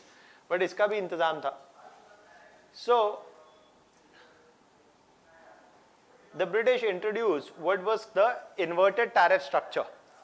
Okay, that under this inverted tariff structure, if you had to move the good from B to C, even if they were close, suppose moving goods from B to C would cause, even if it was 100 kilometers per hour, 100 kilometers apart, the cost could be say 1 rupee per kilometer.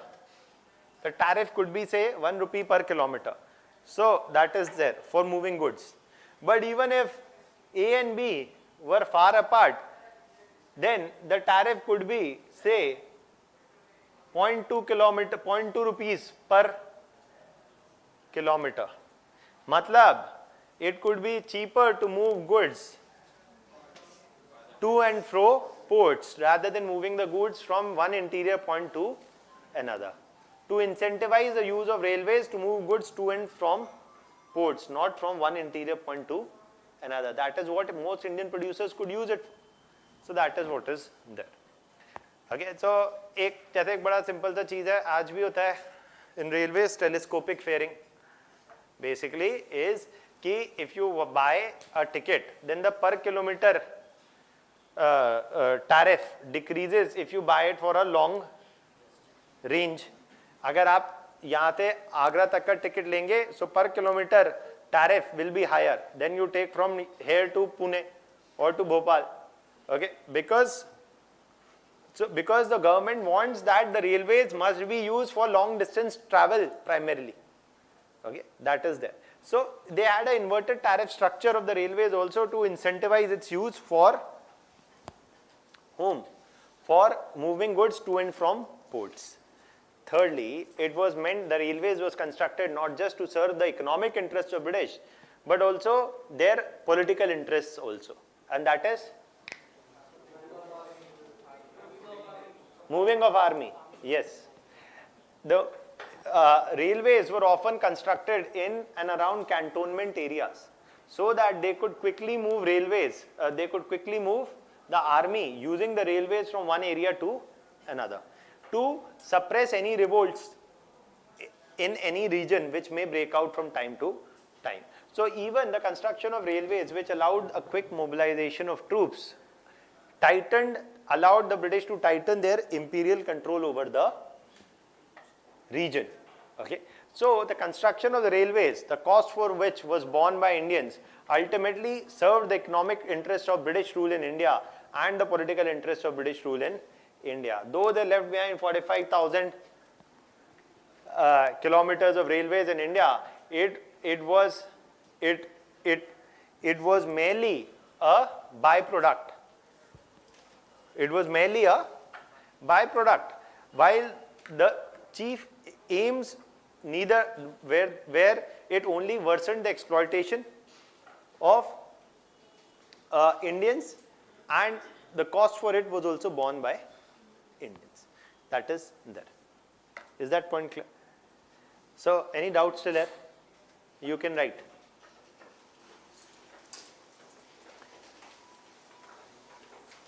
Railways, or railways and its impact on British India.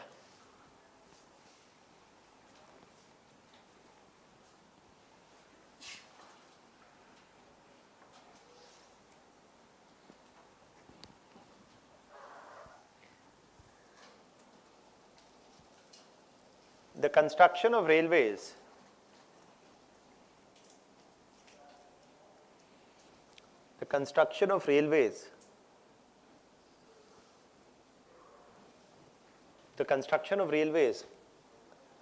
started in India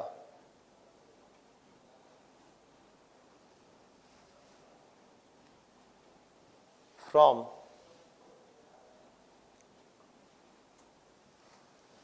1853 onwards, or 1850s onwards, कुछ भी लिख सकते हैं, 1853 onwards. The construction of railways started in India from 1853 onwards.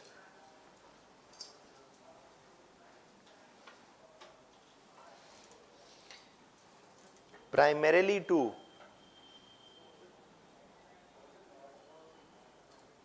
Dalhousie is the Governor General at this time. So, the construction of railways were introduced in India from 1853 onwards, primarily to serve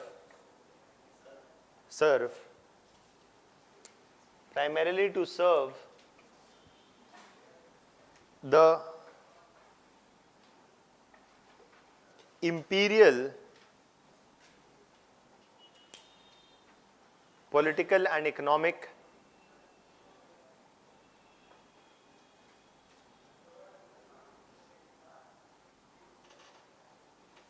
objectives in the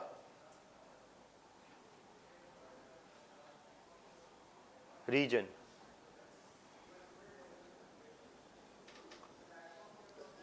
In this you write, under this, next para you write,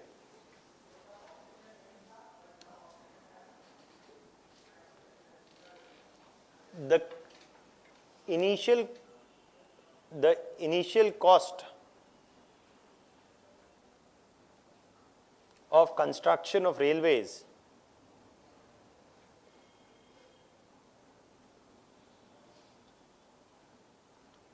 amounting to 150 crores.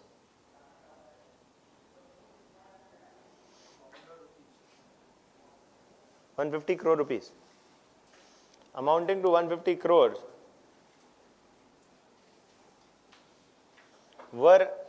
was extended as a loan to the British Indian government,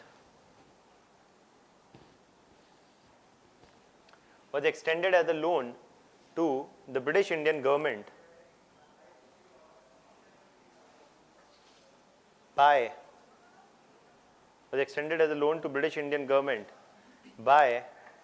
the British capitalist class,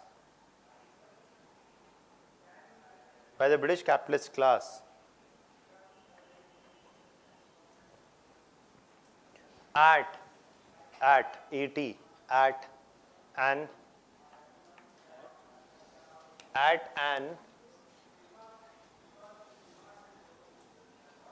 attractive interest rate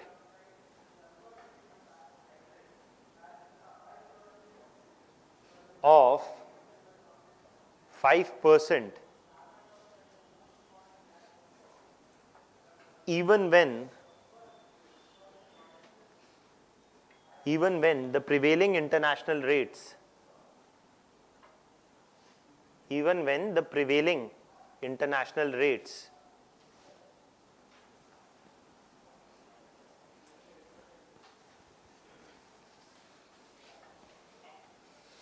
hovered around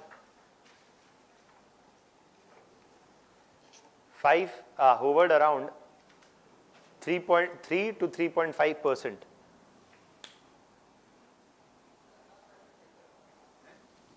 Hovered around 3 to 3.5%.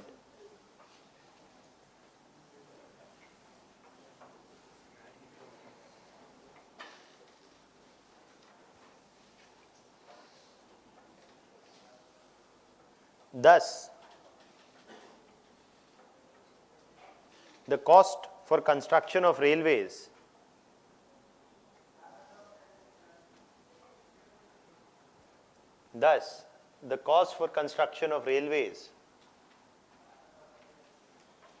was borne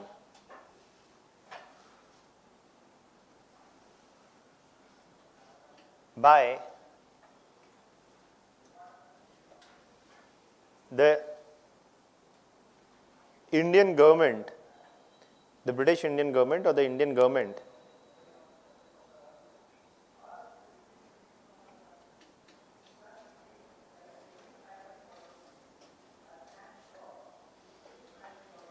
which offered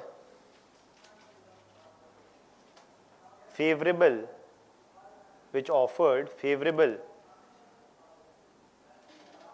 terms to the British capitalist class. देखिए, China is giving infrastructure loans to a number of countries under the One Belt One Road initiative, and in these Chinese loans, a number of these loans are also at high interest rates. Often China, for example, China is giving loans to small countries with some of them with relatively weak economies for big infrastructure projects at high interest rates, and some of these countries may not be able to repay the loans, may not be in a position to repay the loans. Then these countries may default. If these countries may default, then China may renegotiate such loans with other terms, etc. And this can have implication. तो important सा point ये नहीं है कि आपको iPhone खरीदने के लिए लोन मिल रहा है, but at what interest rate मिल रहा है, ये भी उतना ही important है, क्योंकि at zero down payment भी आपको अगर आईफोन मिल रहा है, ultimately आपको उसका पैसा देना है ना, at 5,000 rupees per month for the next 18 months अगर आपको आईफोन मिल रहा है, so you must also see कि वो 60,000 का था, वो मिल आपको 90,000 में रहा है ना, तो ऐसे नहीं लेना, देख के लीजिए. So don't just look at that only at this per month, also look what is the interest rate you have to pay. So that is there. Now the next thing,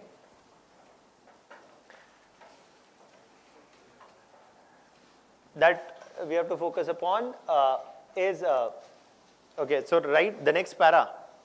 Moreover,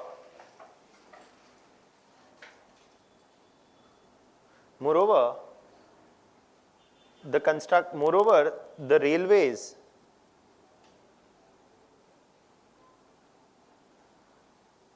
aimed to enable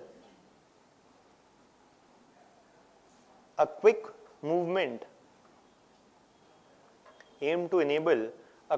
movement of goods to and fro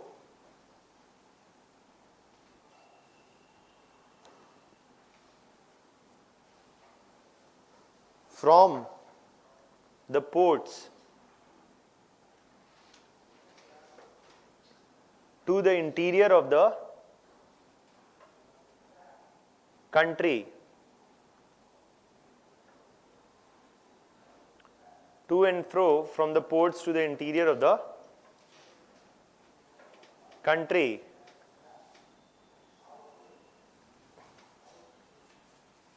to and fro from the ports to the interior of the country, allowing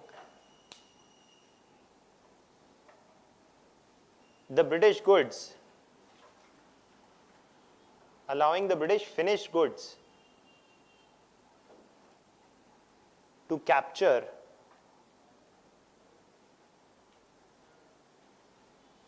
a bigger market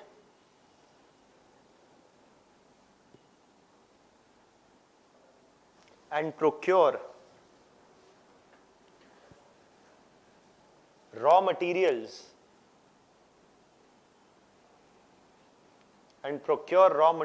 at lower costs.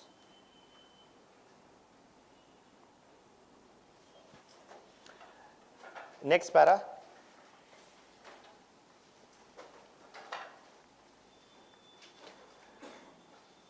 Railways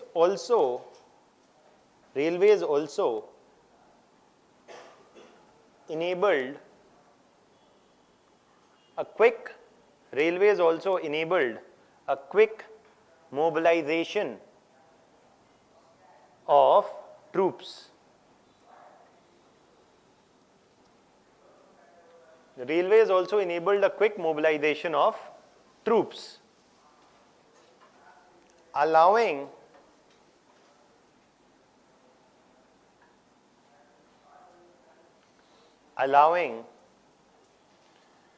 rapid troop deployment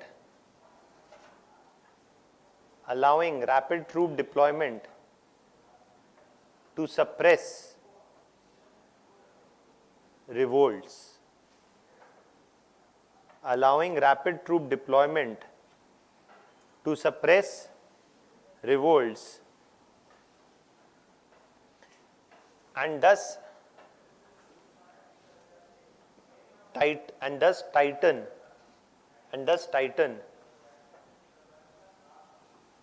their political control.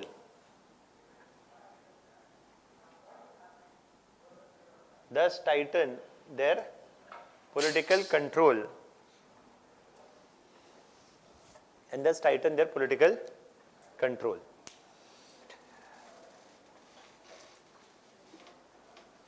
Lastly,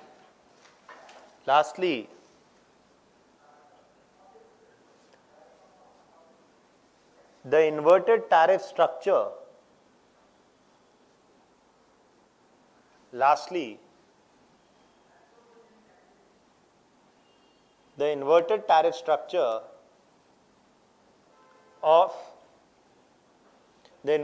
structure of railways discouraged its use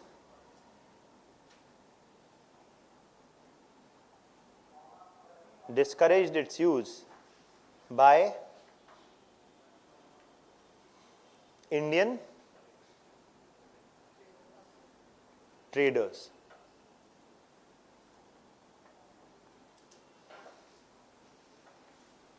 Conclusion you can write. Thus,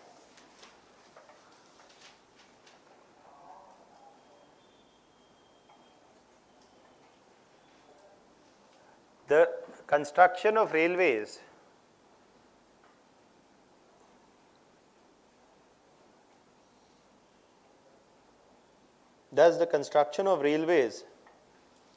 did not represent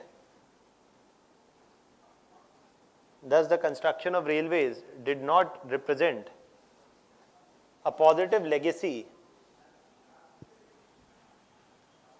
Thus the construction of railways did not represent a positive legacy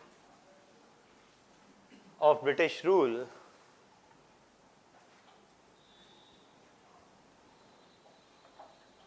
rather was symbolic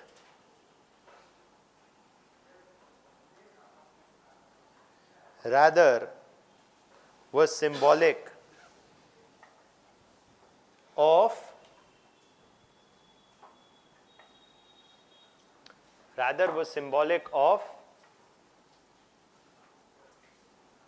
the rather was symbolic of the exploitative policies adopted by British rulers and capitalist class towards India.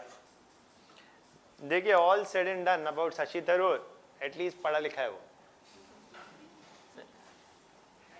Does not mean that you have to be English educated, gone to hi-fi Western universities only to be educated.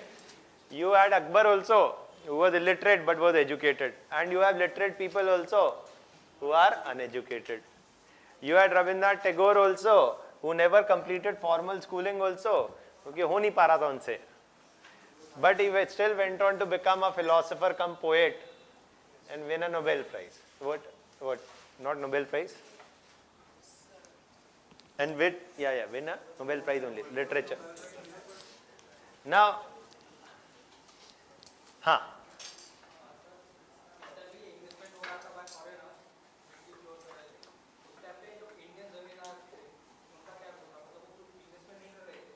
what? Okay, see, when British, so that is what we are saying, ki British capitalist class, you are asking what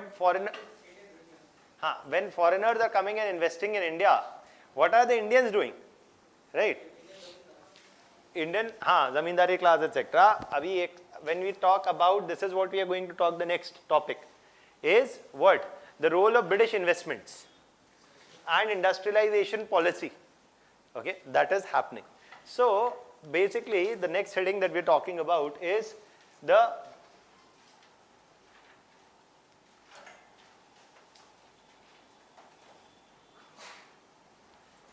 role of British investments and the industrialization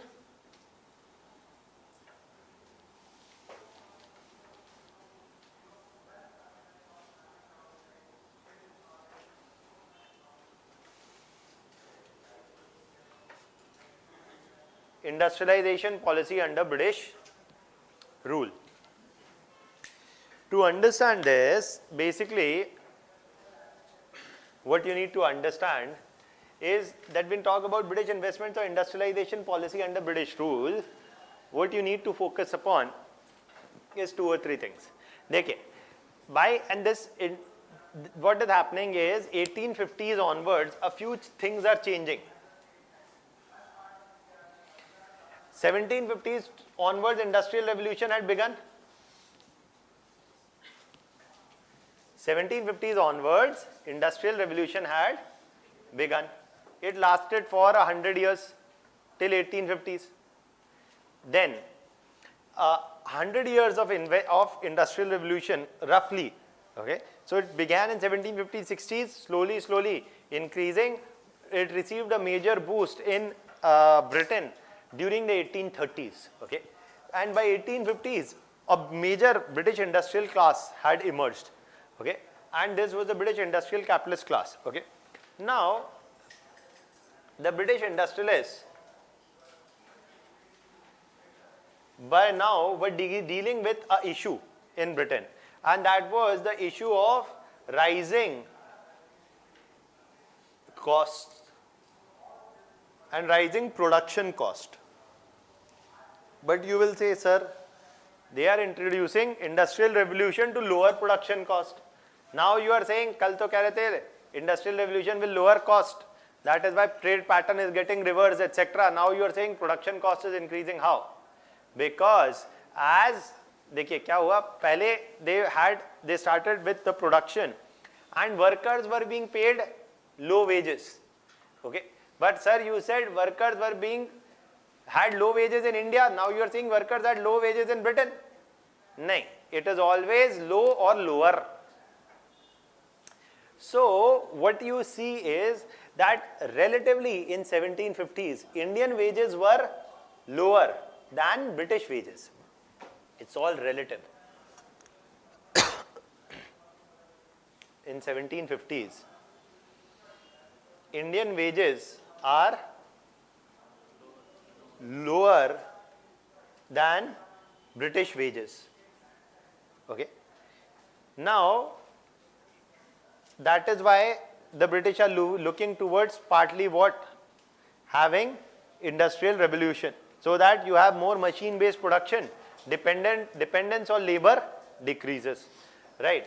So Indian wages are anyways lower than the British wages. Now what is happening? So they are looking towards industrialization. As they move towards industrialization, what is happening? That now workers were being recruited where? In industries. These workers were given low wages. पर आप बोलेंगे sir low wages in return for the amount of work they are doing. Workers would often work for 12 hours, 14 hours, 16 hours. Okay? It is not that they had limited working hours, they had unlimited working hours. जैसे आज है, आप बैंगलोर जाइए, चल रहा है, मतलब गुड़गांव जाइए, मतलब सुबह उठे, हाँ मेल, हाँ बॉस का मेल है, घर आ गए 9 बजे रात को बॉस का मेल आ रहा है, देख रहे है ना. यूएस में सीधे ऑटोमेटेड रिप्लाई जाता है, कल पढ़ेंगे और ऑफिस आवर्स में रिप्लाई होगा, रात को नहीं होगा, है ना. रात को हमारा भी जीवन है, बट इंडिया में ऐसा नहीं होता. बॉस का मेल आया, चाहे रात हो सुबह हो, है ना, कुछ भी हो, सो चलेगा, रिप्लाई करेंगे. क्यों? हम तो पैदा ही काम करने के लिए हुए, जीने के लिए थोड़ी ना पैदा हुए. हमारा जीवन का लक्ष्य ये है कि Reliance must become from 1000 crore to 2000 crore, है ना. So that is there. सो basically you have 12 hours, 14 hours, 16 hours working hours, and often long working hours were there. Capitalist class wanted to keep cost of production low. So if there were any accidents, there was no disability benefits. Workers were denied pensions. There was no concept of pensions there. If you worked, as long as you worked, you got a pay. वो आज भी नहीं है. लेकिन आज के लोगों को पता ही नहीं है कि 2003 के बाद पेंशन बंद हो गई. Right? New pension system, there is no pension where the government contributes a share. But there was no pension system here also. Workers had long worker wages, long hours, low wages, no disability benefits, no pension benefits, nothing. So workers started to unionize. Workers started to unionize, and then they said संगठन में शक्ति है ना, and then they started demanding better wages. As workers started to unionize, they started demanding better wages, and as they started demanding better wages, they started going on strikes. Unions would often conduct strikes demanding better wages. Strikes would disrupt production. Also unless strikes often ended with demanding better wages. So rising costs of production happened because of disruptions caused by strikes and the demands for better wages. And often the capitalist classes had to at times relent because of worker or trade unionism. So wages, demand for increasing wages, repeated strikes were increasing the cost of production. So ultimately it is affecting whom? The British capitalist class or industrialist class profits. Isn't it getting affected? अगर आपका cost of production increase होगा, your profit will increase or decrease? Decrease. Their profits are decreasing. So they said, ये profit decrease हो रहा है, ये नहीं allowed है. Profit must go only in one direction, up. है ना? So they said, let's go somewhere else where you have cheap everything. Raw material, India, good quality cheap cotton is available. वो यहाँ से वहाँ तक लेके जाते हैं, cost of transport भी बच जाएगा, यहीं बनाए. Cheap raw material is available here, cheap labor is available here. Indians even today are the ones who work the highest. In the educated middle class sector, in the services sector also, Indians work the longest as compared to their peers in the world. Go to France. They are looking at a 35-hour work week. हमारे यहाँ तो 24 घंटे में ही कर दें, एक दिन में, right? In France and Europe, the European Union is saying that we are going to move from, in some of the European countries, they are thinking of moving from a 5-day work week to a 4-day work week. And that too, 8 hours of work should also include the travel of time of commute. So, हमारे यहाँ तो, you go to Bangalore, तो आपका office जहाँ है, आप पैदल ज़्यादा जल्दी पहुँच सकते हैं कार से. It's a very common occurrence. If you go to some of the areas of Bangalore, it will take 40-50 minutes तो आराम से to go one way. तो 2 घंटा तो आपने वैसे ही दे दिया. 10-12 घंटा काम किया, 2 घंटा आने जाने में दे दिया. बस आजकल जीवन में ये सहारा है कि स्मार्टफोन है, बटन दबाते दबाते घंटा निकल जाता है. So that is there. So it is in this context you see that cheap raw material, cheap labor, and what? सबसे important, इन दोनों से भी important is one more thing, the safety of investment. The safety of investment. That now that the British government was in charge, if a British capitalist class, if the British government was in charge, if the British capitalist class made a huge investment to set up a production base here, they were rest assured that all of a sudden they could not be displaced because the British government was in charge in India. The safety of British investments were secured primarily because the British government was in charge here. Because unless and until there is a safe political climate, no big investor will come. For example, Chinese companies will never invest big time in India to set up a production base here if India-China relations are not very good. Because of the very simple reason that if you set up a 5,000 crore investment production base here and tomorrow India and China go to war, India may nationalize and take control of all Chinese investments in the region, or vice versa, China may do the same about Indian producers in that region. So no investor will set up foot here and set up a production base unless and until there is a safe political climate for their investments. Look at the other way. Increasing investments by both countries to set up production base in each other's countries can become one of the ways of strengthening relations or building more incentive for peace. देखिए, अगर अंबानी ने 50,000 करोड़ का plant लगा दिया China में to manufacture Jio phone, तो India China peace is assured. Because if there is wider conflict, China says we'll break all trade relations and nationalize all Indian investments in China, तो अंबानी जी को हो जाएगा नुकसान, तो भारत सरकार को हो जाएगा नुकसान. So इसीलिए that is why we say international relations, that trade is one of the ways of even strengthening, trade can become one of the ways of strengthening peace.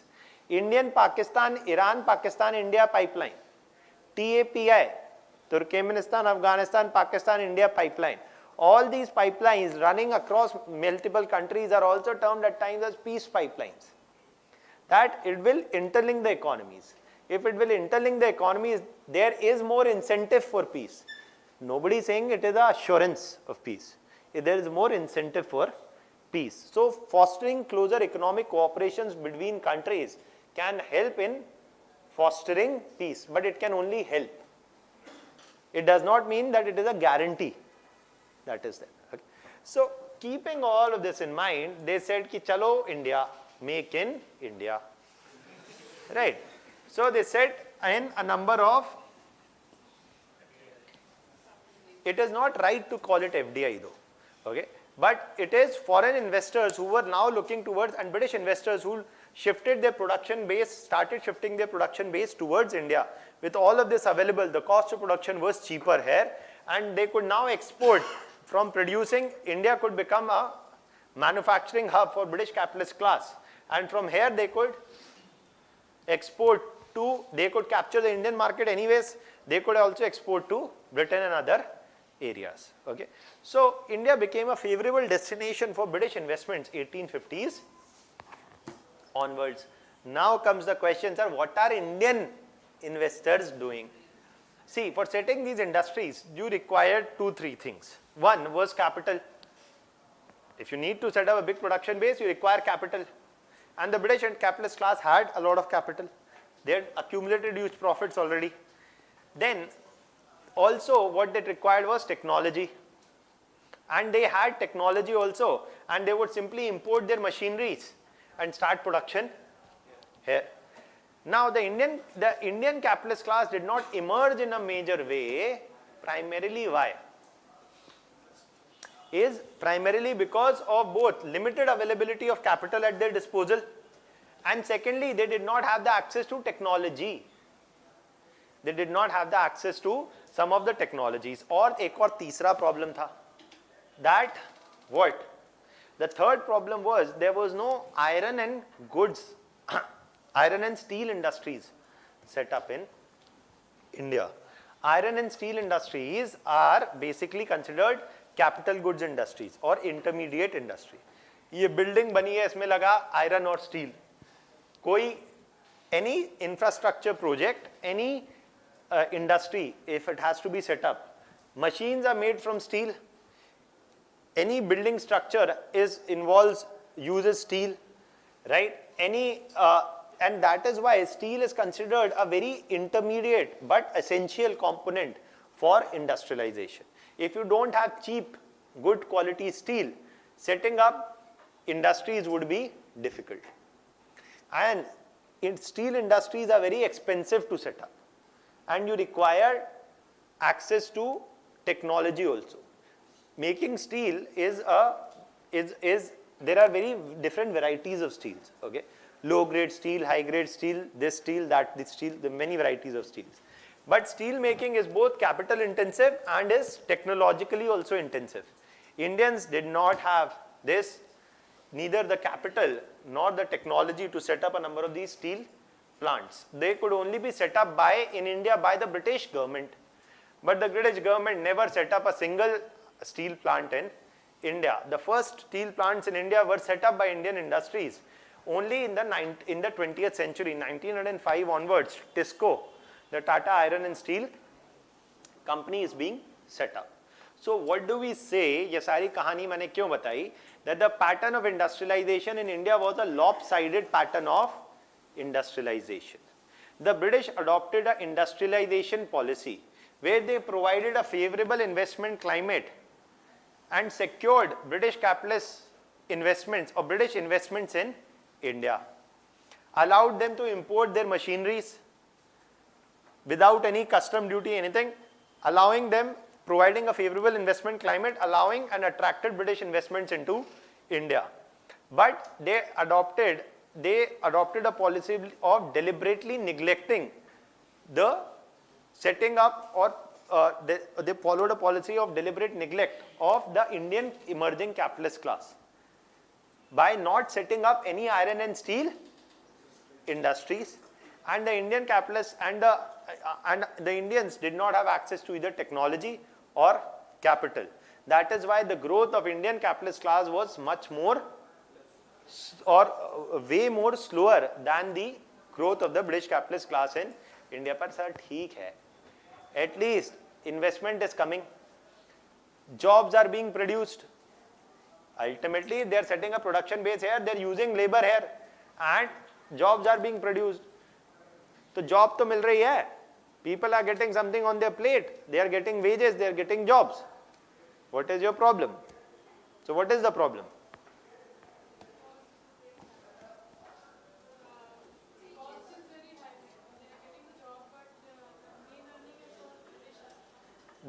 The cost, so though people are getting jobs, but the main earnings are going to the British. Anything else? Sir, because in textile sector we already have jobs in India that was divided into, there was few silk production and that was then coming to modern machinery, it goes as a labor. Okay. Anything else? They used to employ Indian laborers. A lot of time they used to, there was a revolt against this as well. Revolt तो देखिए हर ही जगह है. Build. See. Anything else? देखिए बड़ी simple सी चीज है that basically what is happening that this is, it's not right to completely say that it's FDI primarily because even though they were setting up investments in India, which is generating jobs, it is coming at a huge cost. The cost is that the profits made by the British capitalist class were left untaxed. देखिए Samsung ने भी India में production base है, Hyundai का भी India में production base है. There are many automobile or mobile companies etc. which are production based in India, but these companies, their operations from India, whatever profit they make, they have to pay a tax. But the British investments in India did not have to pay a tax. That is the difference. Employment तो British भी produce कर रहे थे. Employment तो the British were also producing. The employment is being produced by foreign investments today also. But the difference is that at that point of time, the British capitalist class did not have to pay any tax. Now the independent government in India imposed the tax. That is the thing. तो अगली बार जब आपको बोले कि foreign investments is producing jobs in India, तो आप बोलना कि सर investment तो jobs produce करेगी. तो बड़ी obvious सी बात है. ये सब बहुत ही अभी आपके लिए थोड़ा सा अच्छा छोड़िए वो, लेकिन because we say there are some investments which produce more jobs than others. It is if an investment is happening in a labor intensive sector or in a machine or in a sector which is not very labor intensive. जैसे होता है Tata Nano ने has invested, Tatas have invested 1,000 crores in setting up an automobile plant and it has made 300 jobs. It is because the nature of that industry is such that there is more automation there. But they can also have 1,000 crore investment in the gems and jewelry sector, which will generate more jobs. Textile sector, automobiles, textile sector, gems and jewelry, they are considered more labor intensive sectors. So it's not just a function that investment, foreign investment is producing jobs. You also have to look at what is the number of jobs which are produced, what is the quality of jobs. It's not important just to produce jobs, it also has to see that what is the average wage level in that job, what are the number of jobs that has to be produced. You can't just say the investment is producing jobs.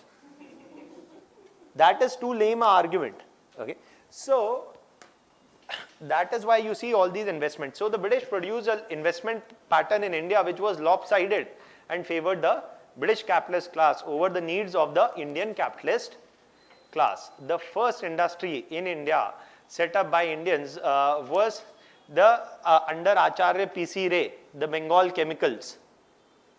Okay, was one of the first industries that was being set up in India 1870s, 80s onwards.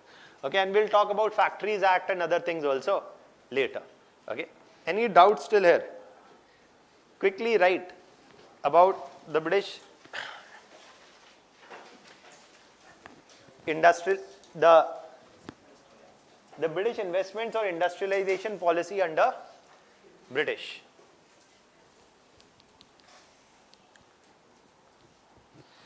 As or by 1850s,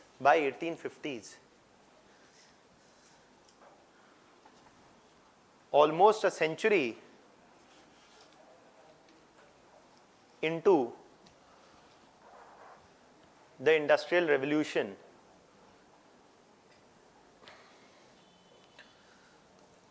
almost a century into the Industrial Revolution in where? Britain. The cost of production started to increase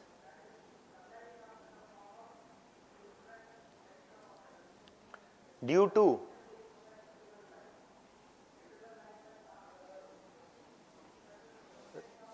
repeated disruptions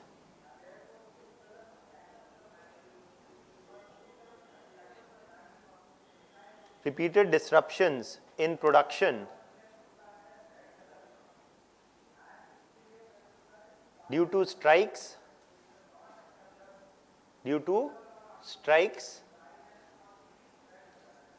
militant trade unionism,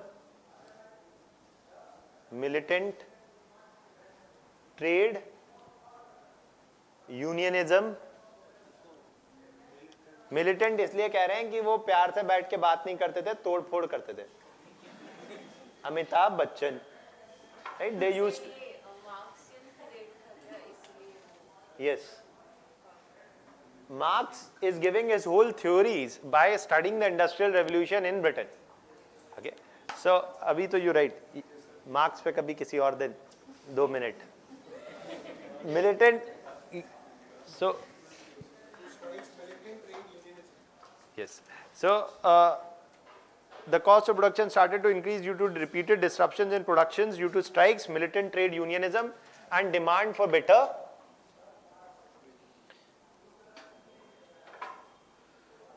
wages. Demand for better wages. Next para you write. The British capitalist class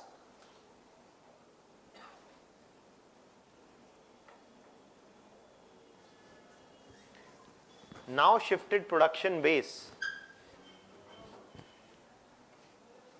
towards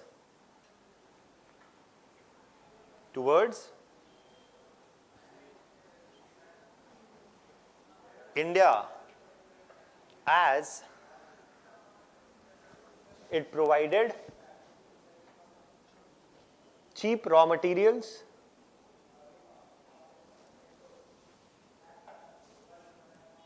cheap labor, and safe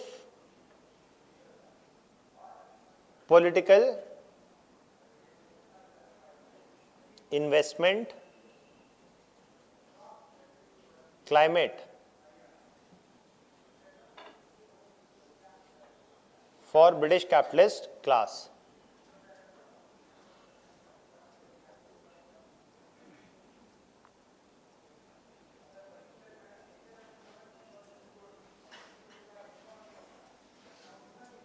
Next para. As the British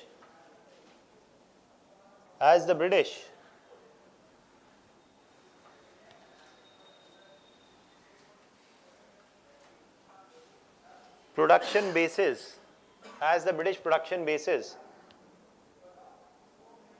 were set up in India, the growth of Indian capitalist class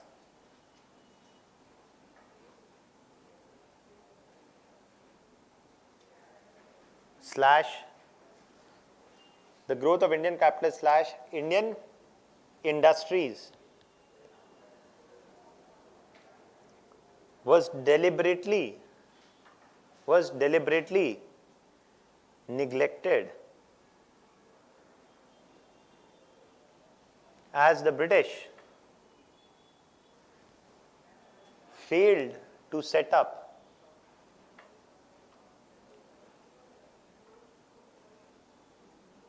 any iron and steel industries. As the British failed to set up any iron and steel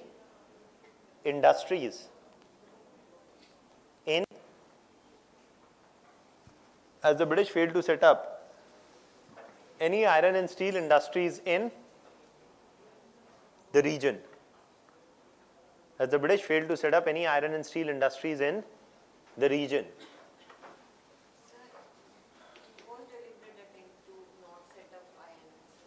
As the British did not set up any iron and steel industries in the region.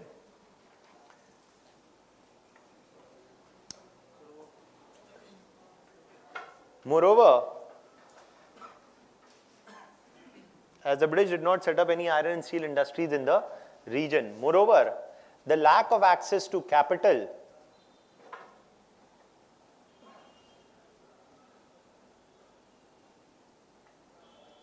and technology further created obstacles in the growth of Indian owned industries. Further created obstacles in the growth of Indian owned industries.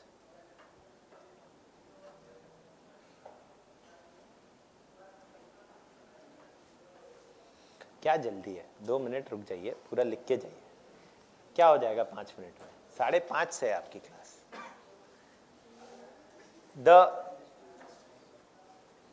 In the next para you write,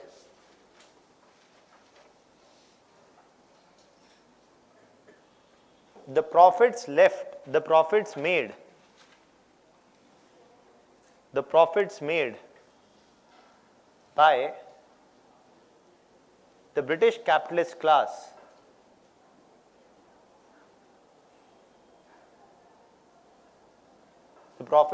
by the British capitalist class were largely left untaxed and thus constituted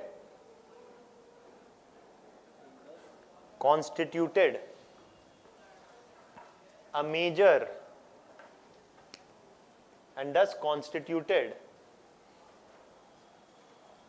major route of drain of wealth from India. We'll discuss this further, drain of wealth, etc., in the next class. Thank you.